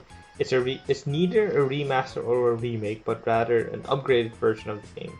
So a reimagining? Yeah, right? It sounds like a remake because anyway. It's Yoko Taro. I don't know. Do not listen to Yoko Taro. He a stupid guy. Maybe quote by Yoko Taro. Okay. Development is being handled by Toy Logic and Platinum Games' Takahashi Taura, who was a senior game designer on Nier Automata. No, get out. And they're also cooperating on the development. It's fully voiced, with all voiceovers re-recorded. The release date is still undecided, but Square Enix hopes to release it during the 10th anniversary. Various new elements have been added, so Nier Replicant blah blah blah blah blah will feel fresh even if you've already played Nier Replicant. New characters will appear. There may be a new ending? Or endings? Producer Yosuke Saito said, "Even I don't know." And that's always reassuring when a producer's like, I don't know. Maybe not. So don't ask me. I don't know if he was playing coy or if he genuinely does not know whether or not it has multiple endings. I mean, going by Automata, it might be the likeliest case. But Near being a tomato. Yokotaro, it might also be, you know what, I'm gonna screw with all of you. There's just one ending. Yeah. Okay. Moving on to more Nier news. Nier Reincarnation announced for smartphones, as reported by Sato for Siliconera. So in addition to the remastered, reimagining, reboot of the game, of the first game coming re-rendition. I don't know. It's the revolution. Revolution. It's the revolution of the first game coming to PS4, Xbox One, PC. Square Enix announced Nier Reincarnation for smartphones. There's a teaser video. It's a thing. It might be. Yeah, I just put it in there because I'm like, oh hey, another Nier game. That's interesting. But like, I'm just kind of like, it's a mobile game, and I'm sure. I don't know if Nier is gonna become like this Kingdom Hearts like thing where you have to play everything because there are bits and pieces of each game that. Well, the funny thing is, I don't know. Yoko Taro's other mobile game, See No Alice, is also getting a Western release soon. So this being the next mobile game under his watchful eye. It's a pretty neat coincidence. Or the timing. I do like the art they have for it. Yeah, The little. it's pretty much reminiscent of the previous entries in the Nier franchise. So you should feel right at home when playing this on your smartphone. I wonder if they're gonna re-release like Drakengard at some point too. If they're thinking about re-releasing or remaking those, because those are related. They are related. Like Drakengard is the main series, and Nier is a spin-off of that. But you know, reception was kind of mixed regarding the last Drakengard game. So Was that because of the? I always hear about how the last boss just kind of throws you for a loop. I don't know. it just Probably completely everything changes. else, like the story and the gameplay. I wouldn't know because I never played it, but I'm just. I never got to finish Nier Automata. I should pick that up next time it's on sale because I'm just trying to remember whatever they said during the reviews. I only did the first ending, and then I just wasn't really into it. But then they're like, then people kept telling me no, it gets way better. Like you need to keep playing it. And by that time I had already moved on to something else. So I'm like, okay, I'll play it eventually. Yeah, understandable. And finally, to round off the Nier Automata, whatever news, it's been reported by Gamatsu and by Sal Romano that the second game in the series has made shipments and digital sales that top 4.5 million, which is great. It was a great game, or is still a great game, and that it has been so successful is just a testament to the craft that went into making this game and how well it was received by fans and by critics. So congrats on the 4.5 million. Okay, do you want to take a next batch? Yeah. Okay. What was the batch? I don't know. Well, if you want to take a story eventually, just do Okay, I guess, but let I'll me just keep going. do the last Square Enix one, and then you have. Oh, you do want to do the last Square Enix one? I thought you meant. Okay. I'll do it. No. If you don't want to. I'll do it. Okay. Me do Square it. No, Enix just will kidding. give away custom trials of Mana, Switch, and PS4 systems, as reported by Jenny Lada for Silicon Era. And yeah, there are themed Switches and PS4s on the way. Or they're going to do a giveaway for these consoles. Check Twitter, check local channels, or official channels, I should say, for the details. And they're looking nifty. Like, it's kind of fun. It's whatever. I'm kind of surprised they're doing like actual custom systems for these games. Or for this game. They've been making a concerted effort to push the Mana series in the West. And they're probably looking to make it just as big as any of the other franchises within Square Enix's stable. So yeah, yay, I guess. Okay. I still need to finish that demo. Go ahead. I still need to finish that demo. You still have it? No, I just, got sidetracked with other stuff. I mean, it's fine. I'm not sure how much I like it yet, but it's kind of the kind of thing where it's like, I don't know if I'm gonna get this at release or if I'm gonna wait on it. Yeah.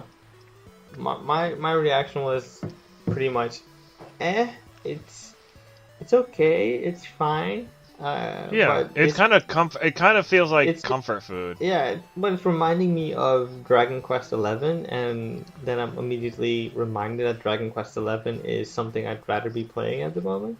Which okay, that's fair. As the biggest fan of Dragon Quest XI, yeah, that's fair. I mean, I don't know if that's the best feeling you should be having while playing. No, that's because the gameplay is completely different. I mean, it's such an easy game.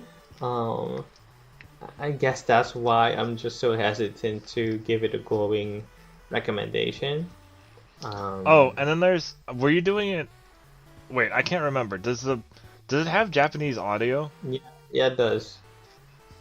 Because I've been doing the English audio, and I see a lot of people complaining that the voices don't match, like the lines delivery doesn't match the movement of the characters. And I'm like, yeah, the game is. I think you're right. It's aimed at a younger audience, and the voice acting reflects that. And one of the characters, the half elf one, she looks like a toddler. Oh yeah, the little jester who's actually she's actually like 16 or something. Like, listen, you can say you're 16 as much as you want, but if you talk like that, yeah, it's just weird. Buddy, I have news for you. Yeah.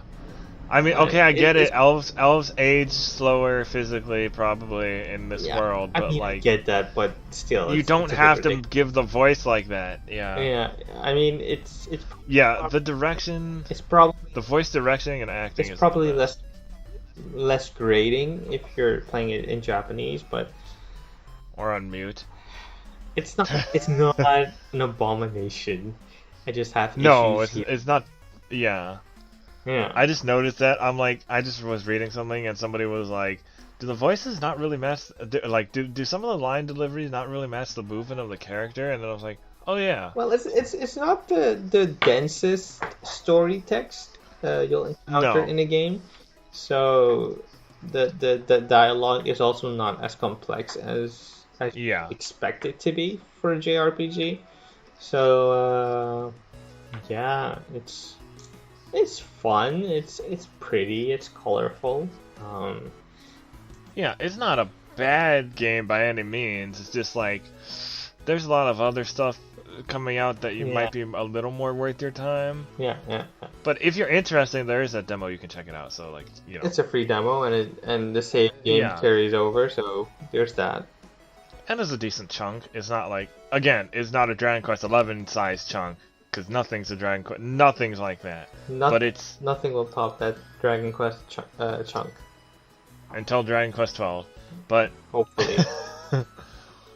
Or if they made Builders 3, but I don't know if they'd actually make Builders 3 because the guy for Builders left. So, well, I don't know. But anyway. Yeah. Moving on. Moving on to not Square Enix stuff. Forced out villagers in Animal Crossing New Horizons are glitching their new islands. This is from Owen S. Good. That is quite a name. At Polygon. Okay. Animal Crossing New Horizons has a serious glitch involving the game's adoption feature, whereby players may take in villagers that leave others' islands, and that can potentially ruin your experience. This post on the Beltree forums describes a potential workaround to resolve the glitch, and others say Nintendo is even aware of the bug, but for now the best defense is to be vigilant and inspect villagers before taking them in. That's because, according to this Reddit thread, if the villager in question has been forced out of another player's island, the plot of land on your island that is meant to become their new home will be bugged, and there's apparently no fix. The glitch plot will simply read, blank's new home, with the building supplies awaiting their arrival. Players cannot place any more plots for new villagers, and the evicted villager in question never moves in.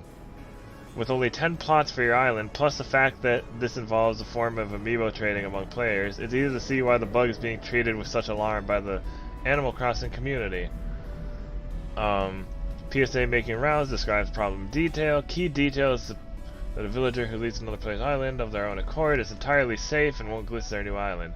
Only ones that have been forced out by another player, and with villagers capped at 10 per island, many have good reasons for doing so, will bring this glitch to someone else's island. So basically, just check with your friends if you're playing online, just in case.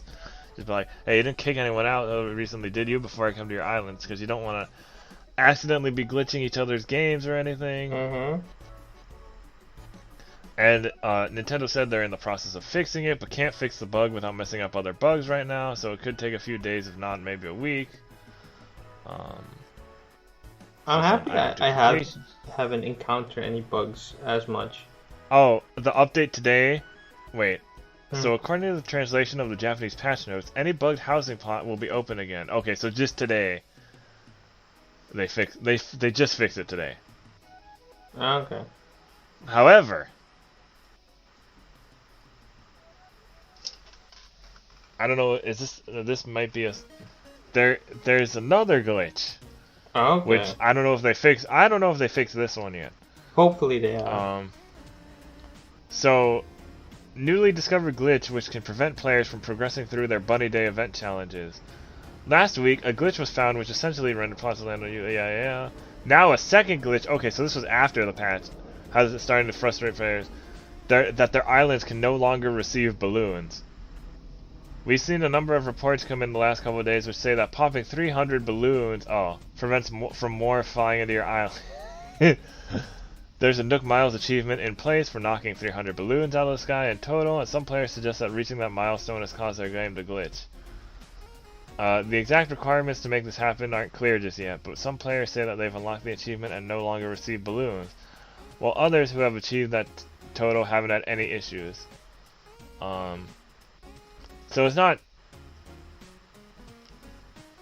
But it's a major... Oh yeah, usually not being able to pop balloons for a while wouldn't be too much of an issue, but as long as Nintendo can work on another patch soon. But popping balloons is a major part of the current Bunny Day event. Mm-hmm. If players have already reached this 300 milestone and can no longer pop balloons on their island, they won't be able to complete all of Zipper's in-game tasks. So they'll definitely patch it by the actual Bunny Day. Okay. Yeah, they're Which is probably in, like, just a week and a half or so.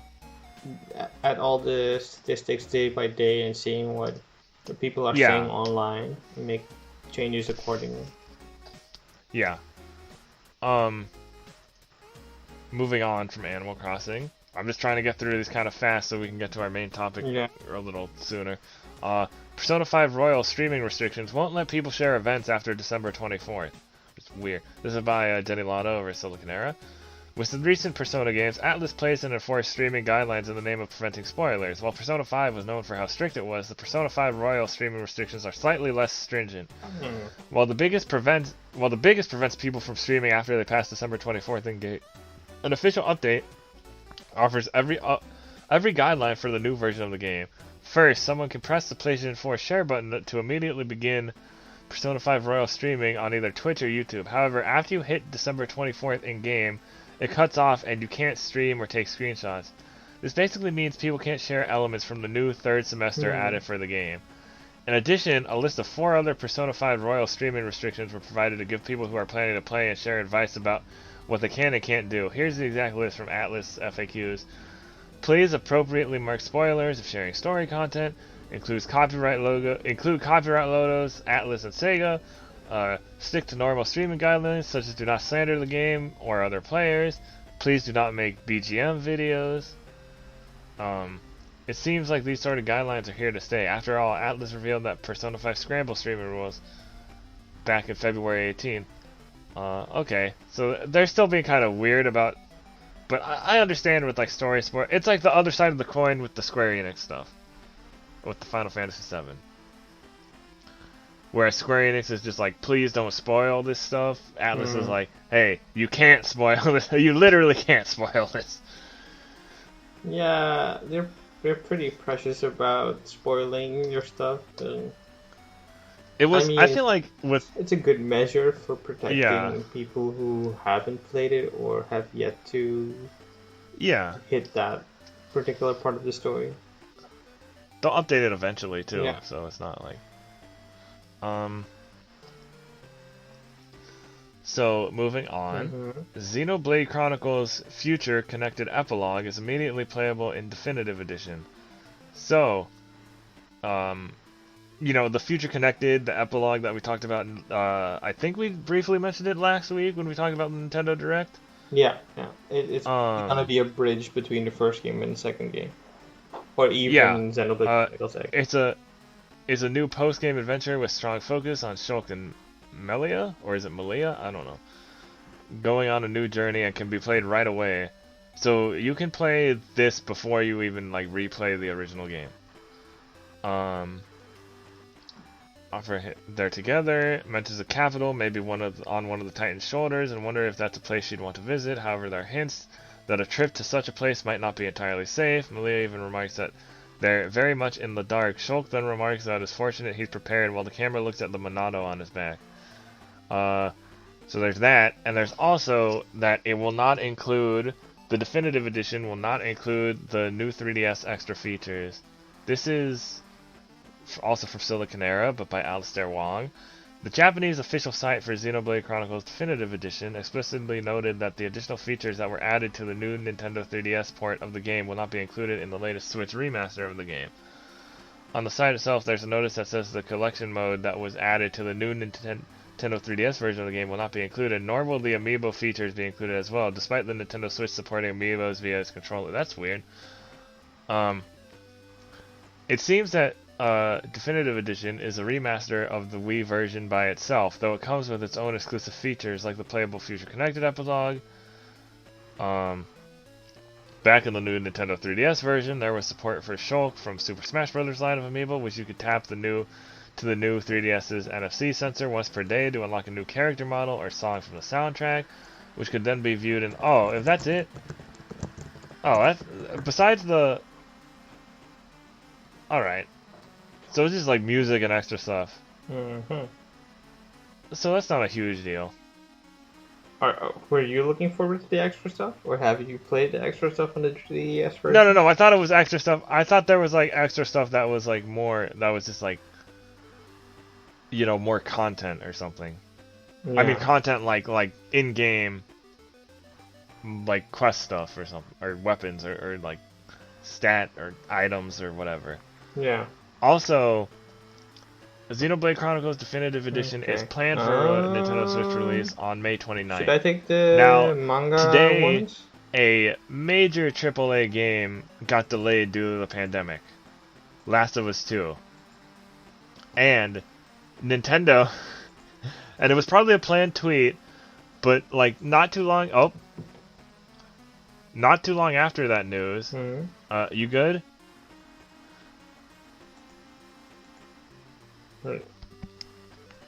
Yeah, so not too long after that news, Nintendo tweeted, "Oh, remember Xenoblade Chronicles Definitive Edition is coming out May 29th," and like the replies were like, "Man, that's cold-blooded, Nintendo." Like, no, it was probably a planned tweet. Yeah. Fine. But also, don't be too surprised if Xenoblade Chronicles gets a delay too. I hope not. I mean, maybe. But it's possible. I know it's different because it's a different... One, it's a completely different system. It's a completely different console. Two, I don't know if, like... You know, one's being developed primarily in the US and one's being developed primarily in Japan, so that's also, like, there are different factors that could affect it, that we have to see the situation. Yeah. And Nintendo seems pretty sure of themselves. I feel like... Nintendo is probably way ahead with the development of this game than anything else, and it looks pretty much like a one-to-one remake, but with higher fidelity assets. Yeah. So I'm guessing that's also... And it should be... And it's their next big title, right? Yeah. Like, it's not like it's super easy to do this, but it's probably, time-wise, a lot less than what anything else that has been delayed has been on there. Yeah. So let's hope it makes its release date, because I do plan on playing it, and I'm actually kind of relieved that Last of Us 2 has been delayed. Yeah, it's sad, but I'm a fan of both, so... Yeah, I'm also pretty psyched to play it. I've played Xenoblade Chronicles 2. I'm not the biggest fan of that game. It's not horrible per se, but so many things rubbed me the wrong way, and I'm eager to see if Part 1... fixes that feeling for me. Yeah, I played a very small portion of the first one on Wii, and I was like, this is cool, but just, it looked awful. Graphically, it looked so bad.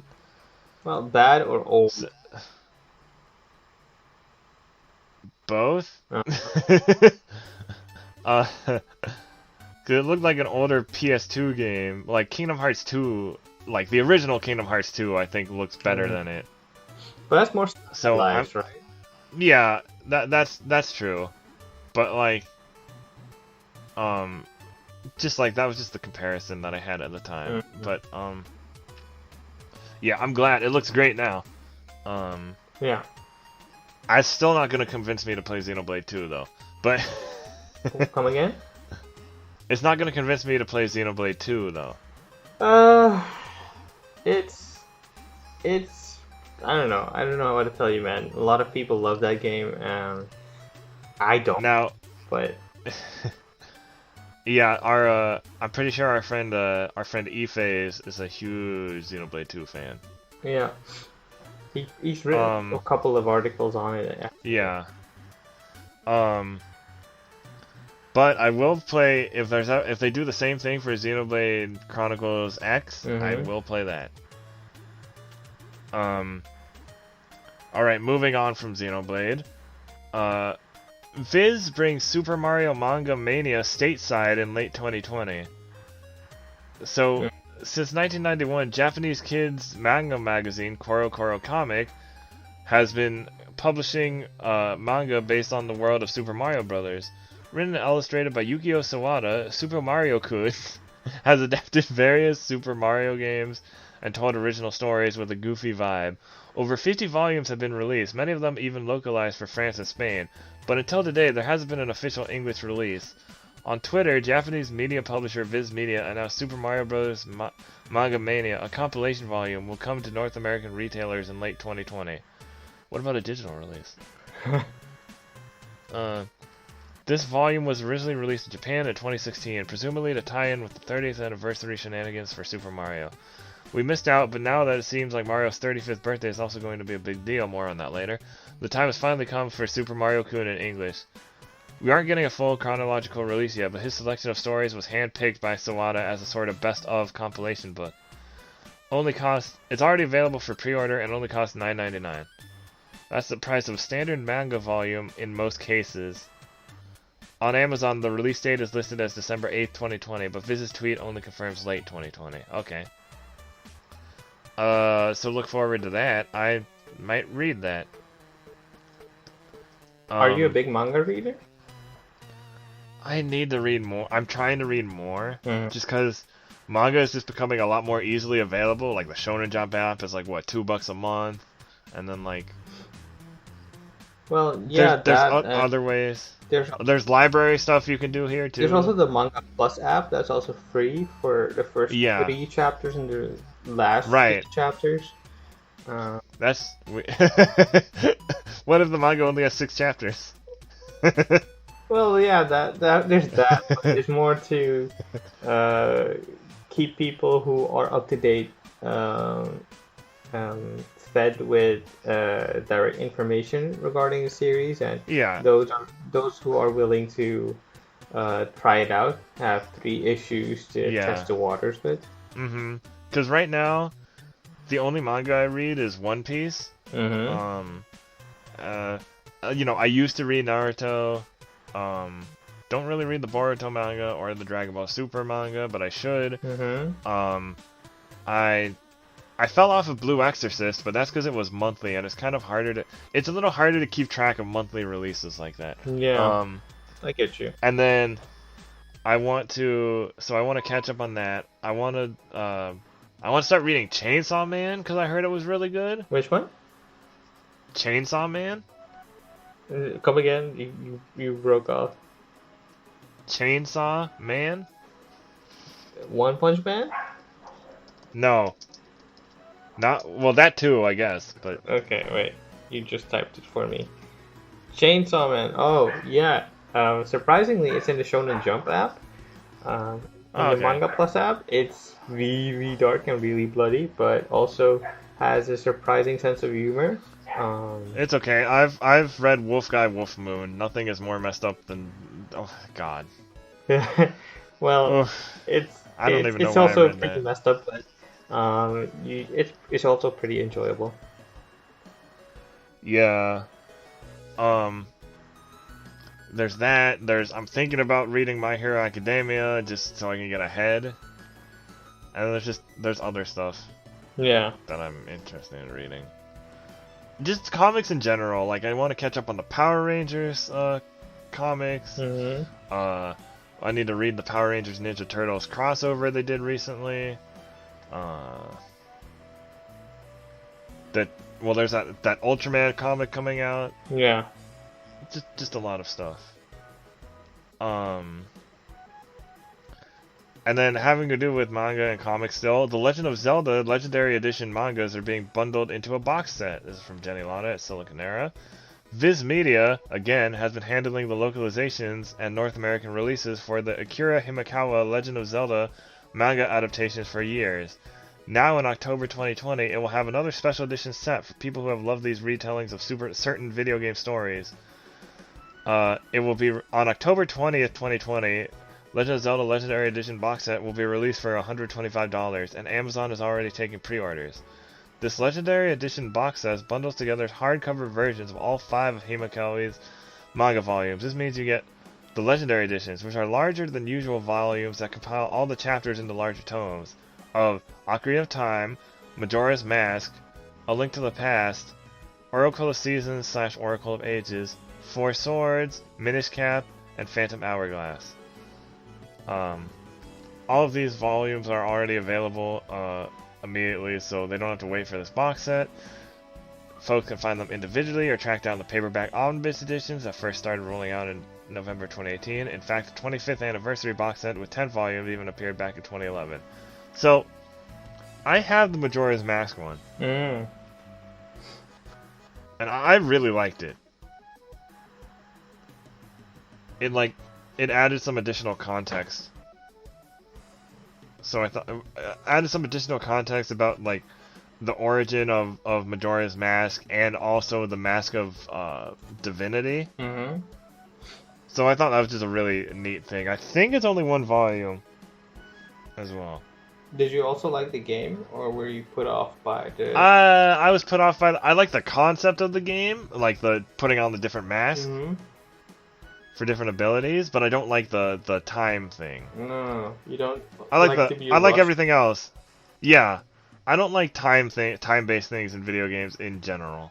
I don't like... Yeah. I don't like time things. I don't like chase sequences, and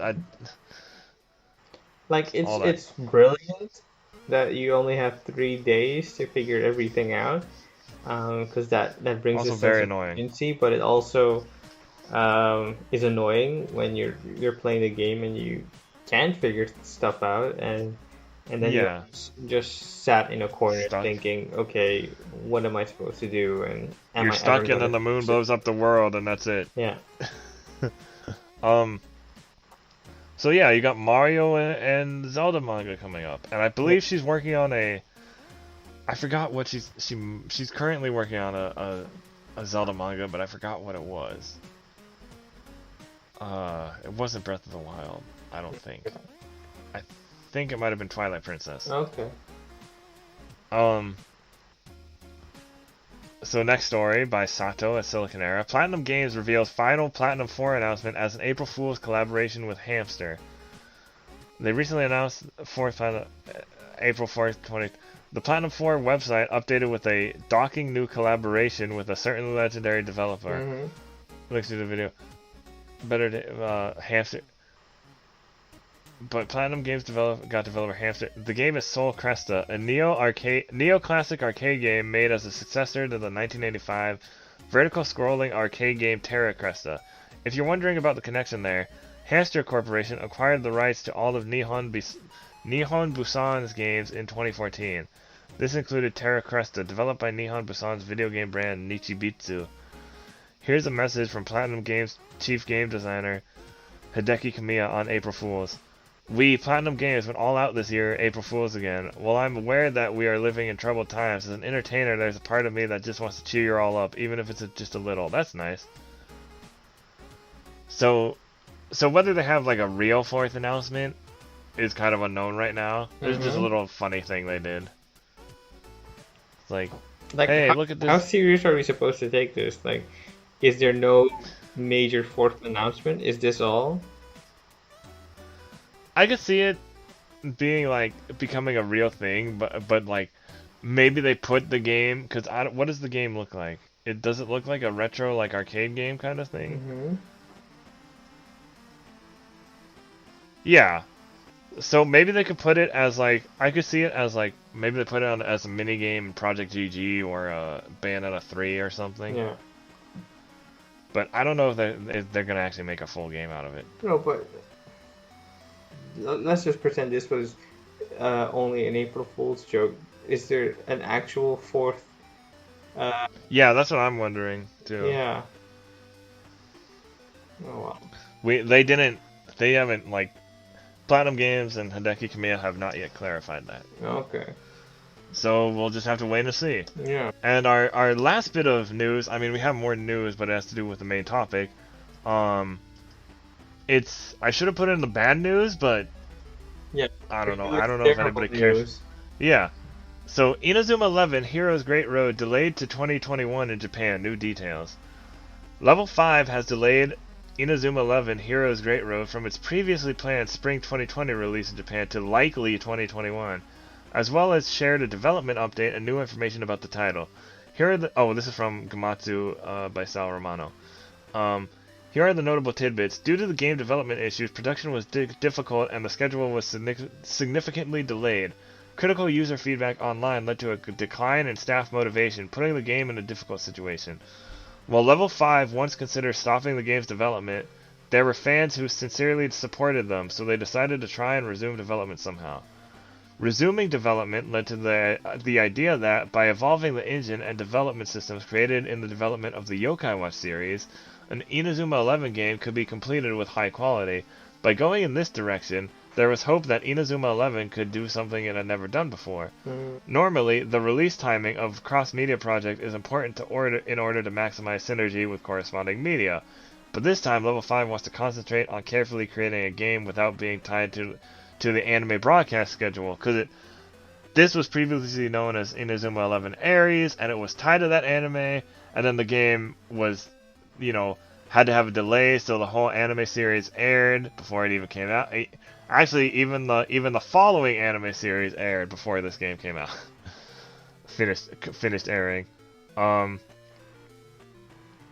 then it'll take more time, but Level 5 wants to make Inazuma 11 Heroes Great Road a combination of Inazuma 11 with a high level of freedom.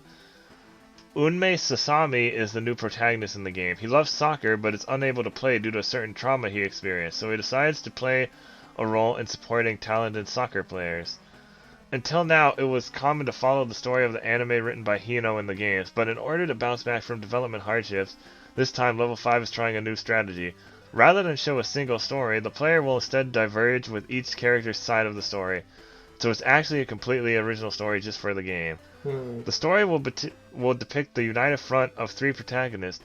Mamoru Endo, who is actually the protagonist of the first Inazuma 11 series, Tenma Matsukaze, which I believe is from the Inazuma 11 Go series, and Atsuto Inamori, who is, I think, from Inazuma 11 Aries, without any time slips. Though United Front may not be an entirely accurate term, it is up to the player to become friends or rivals in order to have these three characters exist on the same time axis. Oh yeah, because there's a whole separate timeline, because there's this one the first timeline, and they eventually go and play soccer against aliens, and then there's another timeline where they never fought aliens, which is, I think it's the Ares timeline. It's a whole thing. The game will focus on depth rather than volume, and thoughtfully depict the characters and situations that appear in the first football frontier. While it ultimately depend on the player, depending on how you play, you can come to have a deeper understanding of all the characters. Rather than constructing a single long main story, Level 5 is emphasizing level of freedom. While verifying that the system of the original Inazuma 11 for DS, where you drew lines on the screen to indicate where the player's run cannot be done again, development on Heroes Great Road will proceed with the intention of being a completely new title with a new feel content-wise. Yeah, so they're basically almost completely rebooting. Yeah. It's sad, but like they've had so much development trouble with this, and also I noted because I reported on this earlier, at least on the initial delay, not on the story tidbits. The pandemic was not cited as a development issue, so this was an issue like before the pandemic got so bad. So how are you feeling about it? It's sad. Level 5 is... I need to update my level 5 article now. Yeah. Level 5 has been in weird shape the past couple of years. But what do you think? Is there a good chance it'll release next year, or should they just outright I hope since they don't want to cancel it and they're redoing it, I think they should... You know, if they think redoing it will work out, yeah, I think they should finally release it. Yeah. When they can. It's kind of good that they're delaying it. They're kind of delaying it at the best time, though. To be honest, because due to the outbreak, it might be better to delay it further. Because it may have been delayed anyway, and they said likely 2021. Yeah. Like they hope to get it, because it was originally supposed to be come out in 2018, and then 2019, and then 2020, and now 2021. Hopefully. So it's just, Level 5 is just, they're not the company they used to be, unfortunately. Yeah. And who knows why? Who knows if it's a management thing? Or what? We haven't had any news about Captain Tsubasa being delayed yet, though. So, well, that didn't get a release date yet, but, you know, so we maybe still have that. Yeah, fingers crossed. So, you know. Also, Inazuma 11, the first game, is available in the US on the Nintendo 3DS eShop. And then in Europe, Inazuma 11 3 and all of the Inazuma 11 Go series are also available on the 3DS eShop. Anyways, time to move on to the main topic. Main topic. I don't have a thing. That's a kind of funny response. Our topic today is video game rumors, because some of the biggest news stories from the start of this week, man, it's been a packed week for news. Yeah. I mean... It's not even Friday yet. There's no traditional and we're just covering press conferences or like E3 that's right. or other conventions, but people are still managing to get their news out there one way or another. Yeah. So a big, at the start of the week, the biggest news story was the rumors about a Super Mario 35th anniversary blowout. There were apparently E3 plans for a huge Mario themed booth. There are rumors about basically Super Mario All-Stars 2 for 3D Mario games, which would include 64, Sunshine, Galaxy, and Galaxy 2, and then 3D World with its own separate deluxe style release, and a new Paper Mario game which is closer to the Nintendo 64 and GameCube games. And it could mean even more Mario games too. So we don't know if nobody knows. These rumors have not yet been confirmed, but there are a lot of rumblings about it. And Nintendo it being Mario's. Nintendo doesn't confirm rumors or speculation. No, they don't. So there's a lot of people who are just kind of it's all speculation right now, especially with the current pandemic situation. So I'd say around E3 time we might know for sure if this was planned, or we might not because of the pandemic, depending on how everything plays out. Or maybe in the next direct, because this was a mini direct. Maybe the True. supersized. They might do if they do a Mario direct, that's kind of your hint. Yeah. But when we'll get that is anyone's guess. And people were also quick to point out that next year is The Legend of Zelda's 35th anniversary year. So listen. Hey, listen. I need yes. Hey, listen. Okay. I need a remake of Oracle of Seasons / Oracle of Ages, okay? I mean, it's likely to happen. Link's Awakening is all well and good, but I'm not that big of a fan of that one. Like maybe Oracle of Seasons is my maybe jam. A Legend of Zelda 2D collection or a 3D collection. Who knows? Or just an Oracle of Seasons, yeah. I also want Wind Waker HD on Switch so bad because that's my favorite Zelda game. That's actually one of my favorite games ever. Okay.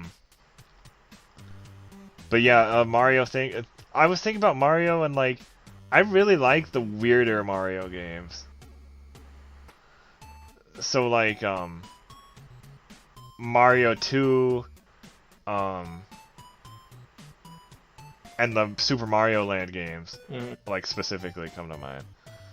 Like something about them being like less conventional than the other Mario games, it just like really pulls me towards like, you know, I don't know, something about them. And then Odyssey, Super Mario Odyssey was the first 3D Mario game I played that I actually enjoyed. I tried 64. I didn't really like it. You've never played 64? No, I tried it. Oh. I didn't really like it. And then I never tried Galaxy. Sunshine and Galaxy never looked all that appealing to me for whatever reason. Galaxy is my favorite. Yeah, so if they do that, maybe I'll give Galaxy a chance. Because I really liked Odyssey. I also liked Odyssey. You did? I really liked it. Like, it's probably the only Mario game I actually completed, because I don't play that many Mario games, and the one it's also pretty easy.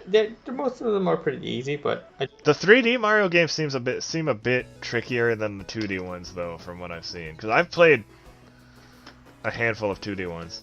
Yeah, and I grew up with Mario. I used to own Super Mario World on the SNES. Oh yeah, that's a good one. Though I never was as good as my brother or even my mother playing that game. So, man, the later levels in that are pretty hard. Yeah, they're tricky, man. That is true. We were all pretty stoked when my mom managed to find a warp pipe and get to the last level, and we're just sitting there thinking, how, why, what? Oh yeah, with the secrets and stuff. Yeah. Yeah. But as for the rumors, I'm hoping Mario RPG is gonna get some time in the spotlight again. Yeah, Super Mario RPG deserves a re-release so bad. I played that on Wii actually. It was really good. Like during like a summer between college semesters. Yeah. It's really good.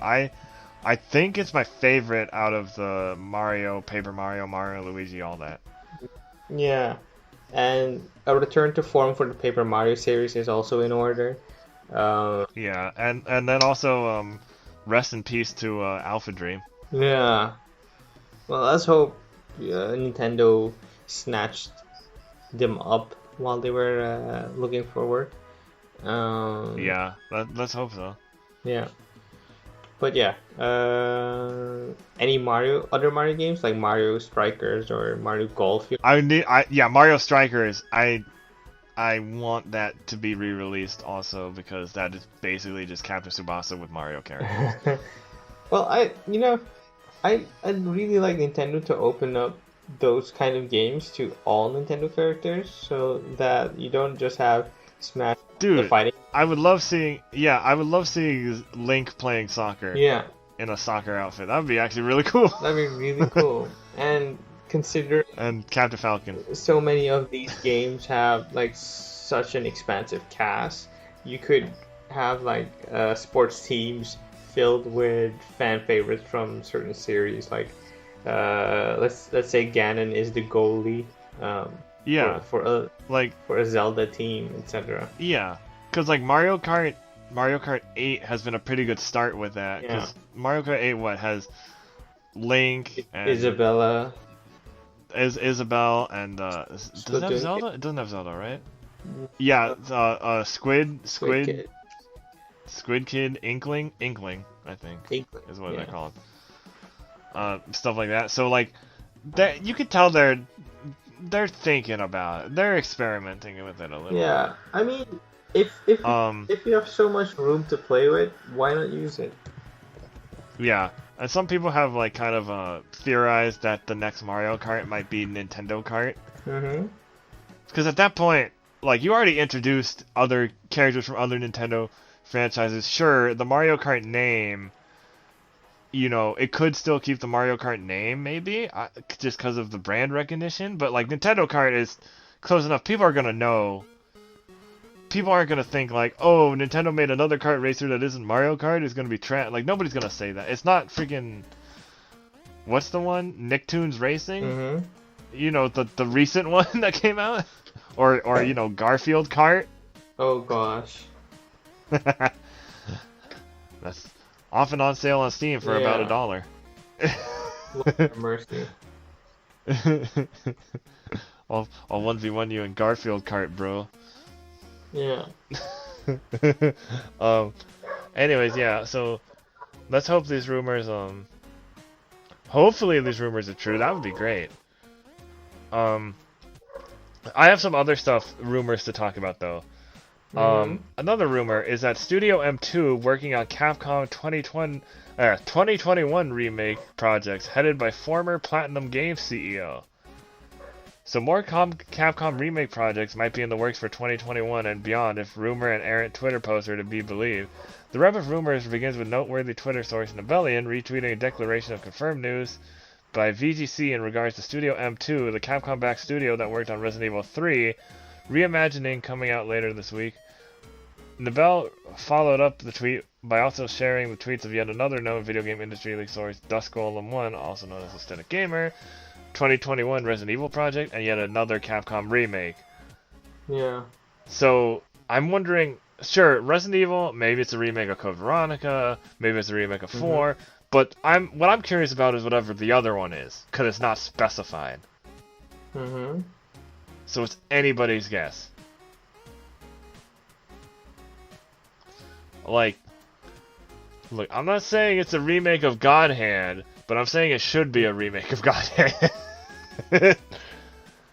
Like, I don't even know how to wrap my head around this, like, a major remake coming in, and all the possibilities that are out there. Yeah, there are too many Capcom... Yeah, Capcom has too many things at this point. Yeah, like, I don't know, let's say Mega Man Legends, or... Oh my god, don't even tease me with it. I haven't even played Mega Man Legends and I want that game. Oh, it's such a good time. I really adore that game. It never even got a re-release, right? No, you only had it on the PS1 and Nintendo 64. Yeah, so it at least deserves that. You did have a sequel and a spin-off game. Yeah, and 3 was cancelled. Yeah. I don't know, man. What could they be making? Like, Platinum Games make me think... I mean, I know he's former Platinum Games, but it makes me think it'll be a more action-oriented title.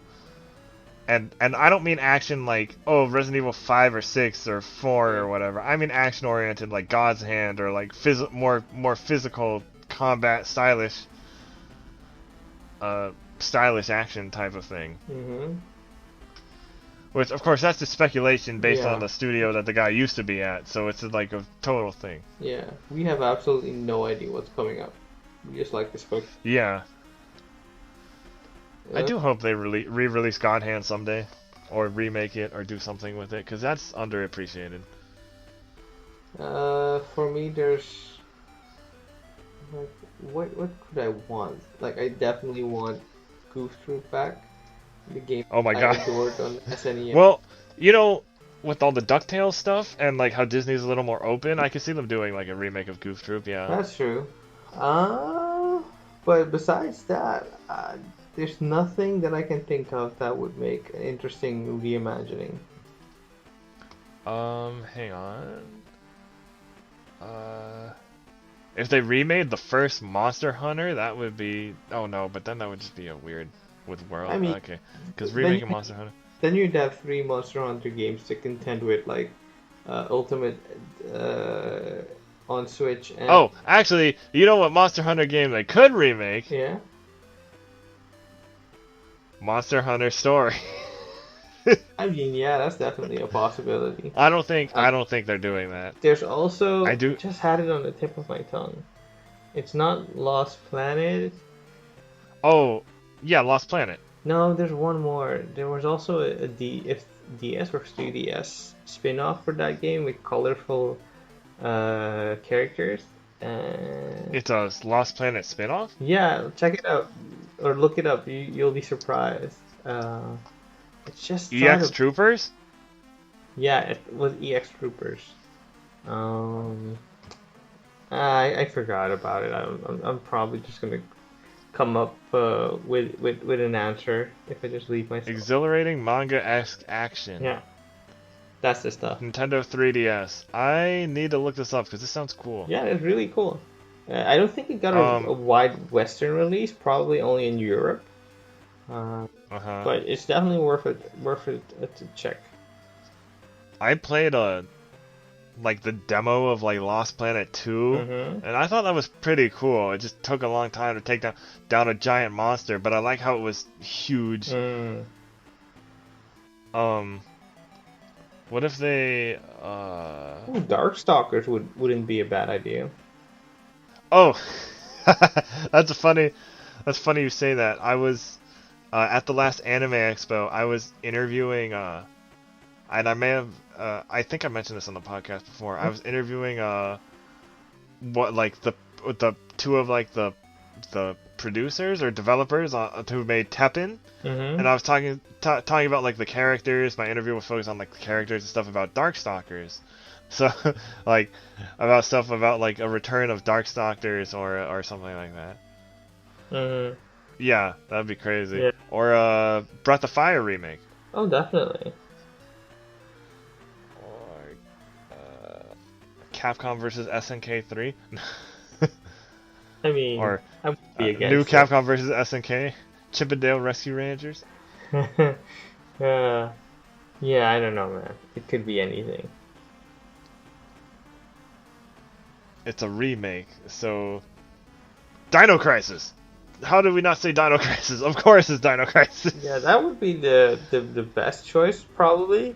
But they shot that down. Remember? Yeah, that is true. But that was canceled allegedly by the same leaker, or not leaker, by the same source. But there's nothing else that we can think of. I'm on the like Wikipedia list of Capcom games right now, No. and it's very long. Like you're just whittling them all down. I'm like, okay, that's licensed, that's licensed, that's licensed. I have no idea what that is. And you gotta remember it's also a Japanese game, and you gotta remember it's likely more action oriented because why would Capcom make another horror game when they have Resident Evil? Like it doesn't make that much sense. Well, Resident Evil is just a hot commodity, and yeah, capitalizing on momentum is a smart idea. Like RE3 maybe not have the same meteoric rise or heights as RE2 remake, but it's still, from all indications so far, a pretty decent game. Yeah, and mercifully short. Like adults with time troubles are so appreciative of that. Yeah. And to follow that up with, I don't know, a Code Veronica X would be probably the right course to go with all of this. While any of the main companies are busy with RE8.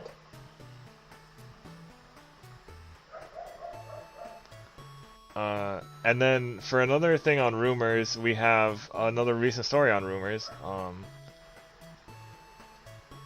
Just because we can't speculate about Capcom, we'd have to make a whole thing. Maybe we can make like a Capcom edition and a thing for different developers, because it's just... I guess so. Who knows? We have all the time in the world. Xbox boss Phil Spencer drops the axe on Scalebound revival rumors. This is from Giuseppe Nova over at Twinfinite. Every once in a while, rumors and wishful thinking for the revival of Platinum Games' canceled project Scalebound service on the internet. Xbox division head Phil Spencer talked about it during an interview on IGN. Spencer mentioned that he has a ton of respect for Platinum Games and Hideki Kamiya. He feels no ill will about Scalebound's cancellation, and Microsoft still talks to the studio. Well, yeah. How do you think they got Nier Automata on Game Pass? Yeah.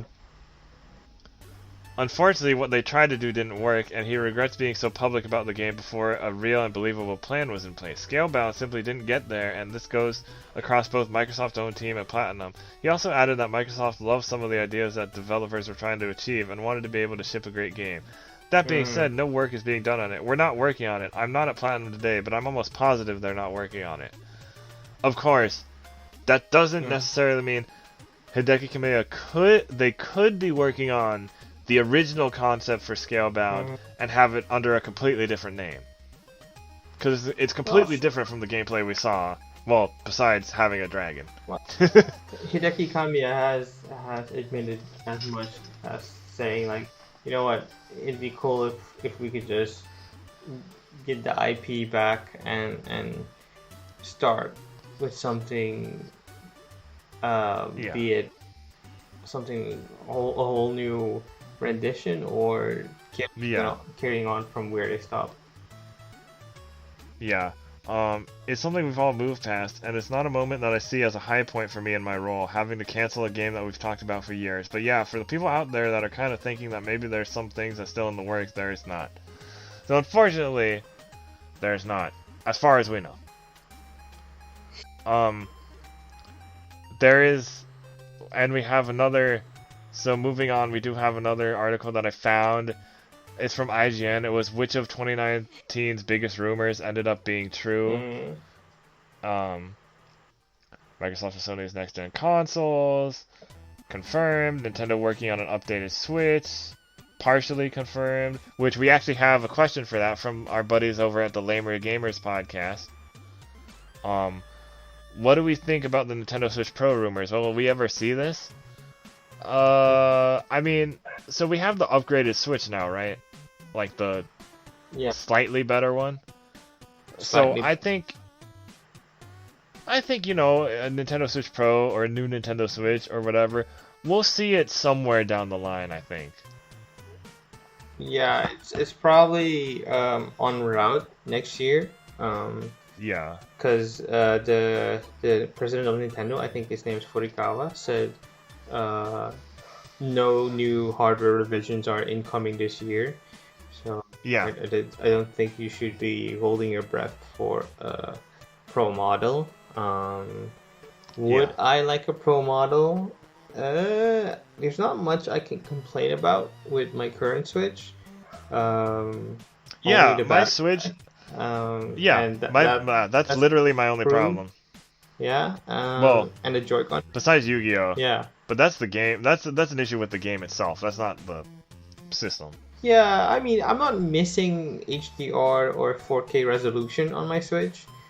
No, it looks, especially because when you're playing, a lot of games on Switch are stylized. And like, you know, on Switch you're either playing indie games or JRPGs and stuff. You're not usually playing the more realistic type. I mean, even though there are options, like they're there, but most people don't play those types of games on Switch. And I mean, if they can get it somewhere else. Like the bigger Nintendo releases are really pretty looking, like Breath of the Wild and Odyssey and Xenoblade. Yeah.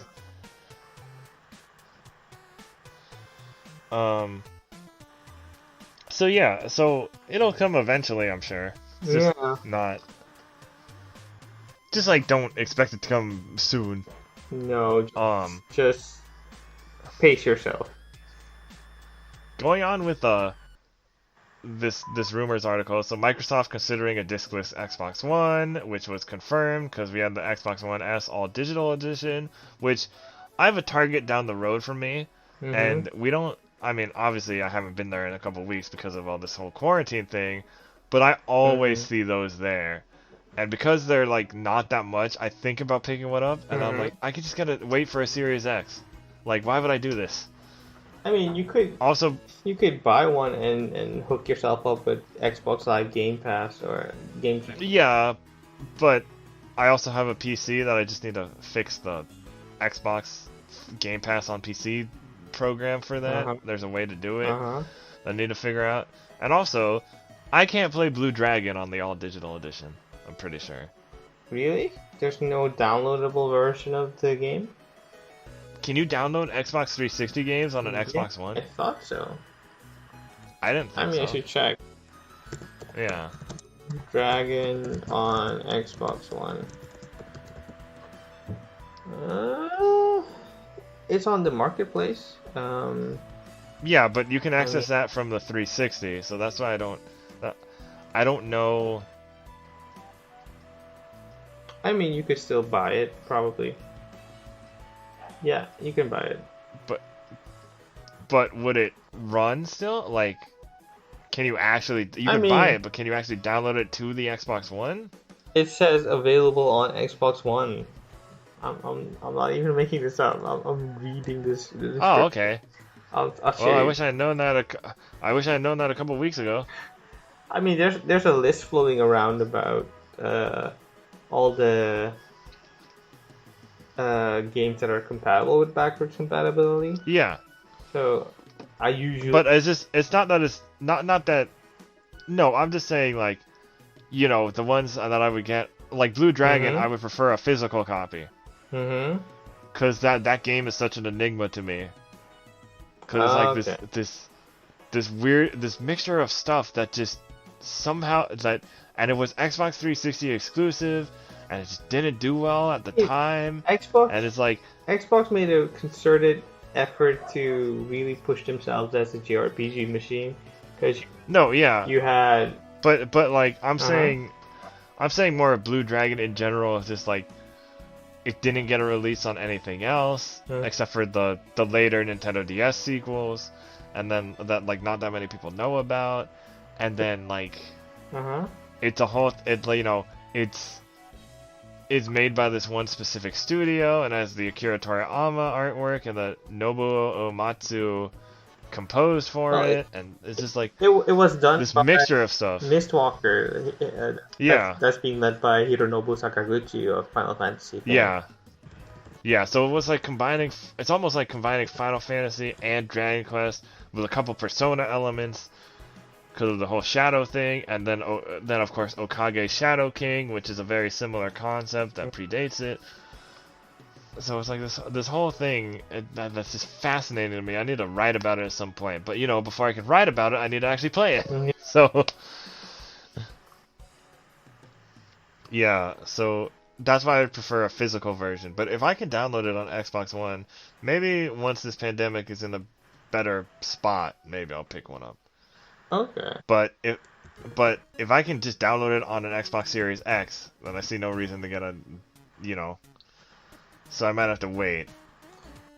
I mean, if you're going all out for the next gen, sure, you might as well wait and save up for the inevitable.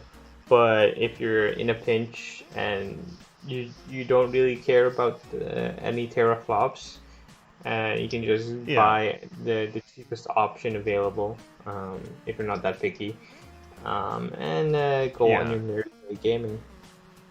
Oh yeah. Continuing with the rumors article, after that Blue Dragon tangent, Harry Potter RPG is in development. This rumor has not been yet confirmed, but there have been like leaks everywhere. So it's probably due for the next gen of consoles. Yeah. If it ever will materialize, because it having an internal testing demo or promotional marketing demo still does not indicate that the game is on its way. It might already be cancelled, who knows. It'd be funny if they made like a whole open world like Harry Potter RPG, but they made it look like the PS1 game. Yeah. Next thing, Rocksteady's mysterious next game. It better be Batman Beyond, I swear to Bob. Well, I mean, the Batman Beyond suit is available in many of the Arkham games, so that's your you're into the series. As for what they're gonna do next, who knows? There's like the Wrong Rupert Superman game, but they said they said They it wasn't Superman. Yeah, no, they deconfirmed that. they've already confirmed that it's not a Superman game. So Yeah. It's anybody's not... guess. I'm guessing, or I'm thinking it's not related to any of the IPs like Batman or some such. It might be a wholly owned, totally new game title. Yeah, because what did Rocksteady do before Batman? I think Rogue Trooper or Rogue Warrior or something like that. Like, because they're kind of known for Batman. Yeah, so them coming out with their own game would be a good thing. Let's see, Rocksteady Studios. They've done Urban Chaos. Yeah, that's the one. I don't even know what that... Oh, okay. I don't even know what that is, so no wonder they're known for Batman. Yeah, it was a PS2 game. Yeah, Urban Chaos, then Arkham Asylum, Arkham City, Arkham Knight, and Arkham VR. I just wonder why Rocksteady has never done a Ninja Turtles game. I mean, they could. The fight mechanics from the Arkham series are pretty lenient and pretty adaptable for other properties. Like like Shadow of Mordor and Spider-Man and Mad Max and Shadow of Mordor. Yeah, that's what I said. Yeah. I love Shadow of Mordor, dude. Yeah, I enjoyed it quite a bit. Shadow of Mordor and Shadow of War. I really like both. I think there's supposed to be a third one, or like there was planned to be a third one. I mean, I thought there was. It was kind of a cliffhanger ending. I never finished it, but I'm guessing if you have a series that's as profitable as The Lord of the Rings, you wanna see what else you can mine from that source. If I'm not mistaken, the next Lord of the Rings game is already confirmed for next gen. It's the Gollum one. The Gollum one. Which that's gonna be weird. I can't wrap my head around what kind of game that would be. A stealth game, maybe? I don't know.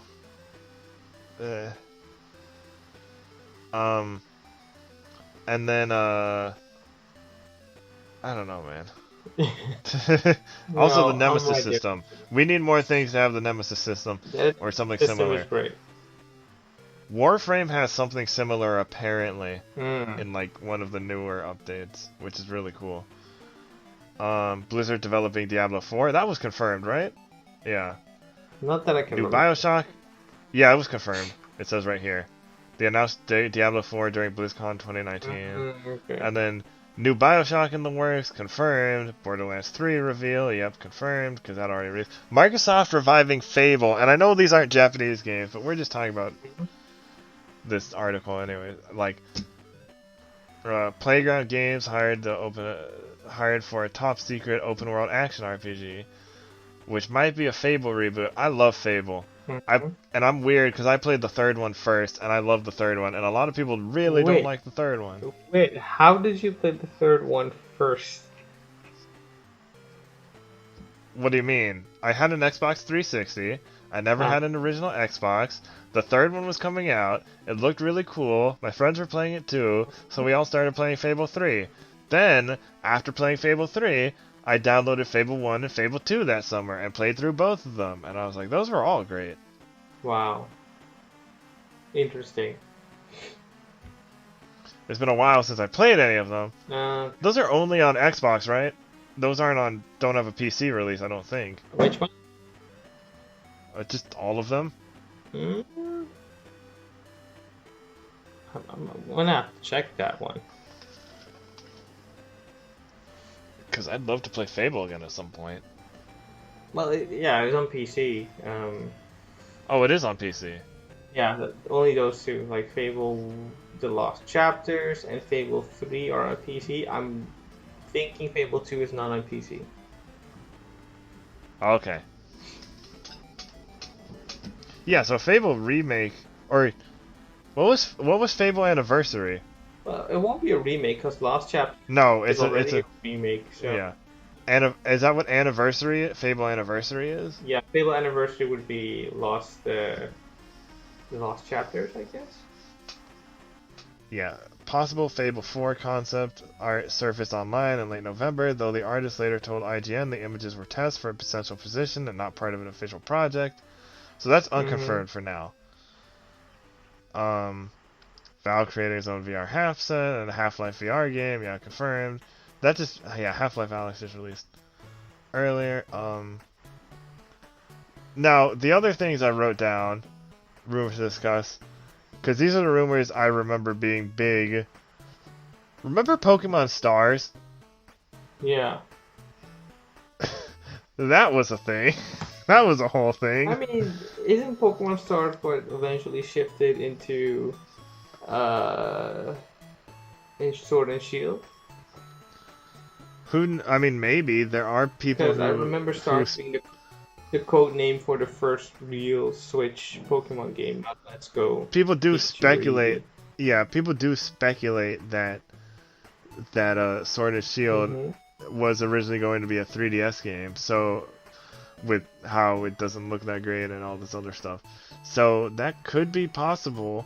Like, it could be possible that it was going to be a sequel to Sun and Moon, and then no, we're just going to do a whole new generation at this point and just poop out Ultra Sun and Moon, which I feel like nobody played unless they weren't competitive. I'm just like, they never did. I'm just kind of upset. Like, Ultra Sun and Moon were weird, and Pokemon Stars would have been cool, and they never really did a proper Pokemon Z, which would have been nice. They just kind of had the Zygarde pieces in Sun and Moon.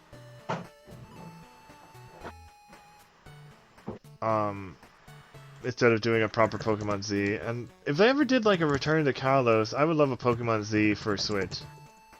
And then they could include what was it? Was it Southern Kalos? There was like a part of the Kalos region you couldn't go to, and they were like, "Oh yeah, it's way different over there."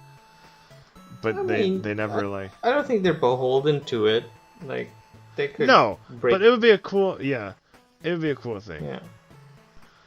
There's that, and then there's the Star Fox Grand Prix rumor. Yeah. Which was like, oh yeah, they're bringing back F-Zero, but it's gonna be a Star Fox game or something weird. Or there were like two different things, or it was like this whole rumor mill with the Nintendo Direct and yeah, and it was probably paired with the Metroid Prime trilogy. Oh yeah. So that's gotta happen at some point, though, right? I mean, it could, but you know, Nintendo, they don't reveal their secrets. No, they don't. And if somebody does, the ninjas get you. Definitely. Okay, so I think that's it. Oh god, another meaty podcast. There was just so much news this week. Yeah. We're gonna be clocking in at 3 hours again, and we didn't even have a guest. But like, that's not our fault. There was a lot of stuff to go over. I mean, we could be pickier with our topics, but we'll figure it out as we go along. True, I did talk about a lot of Western stuff at the end there. Yeah. So, you know. But anyways, we don't have a signing off thing, so yeah, that was our show for the week. We still haven't figured out a signing off thing. This is us signing off. Yeah, bye.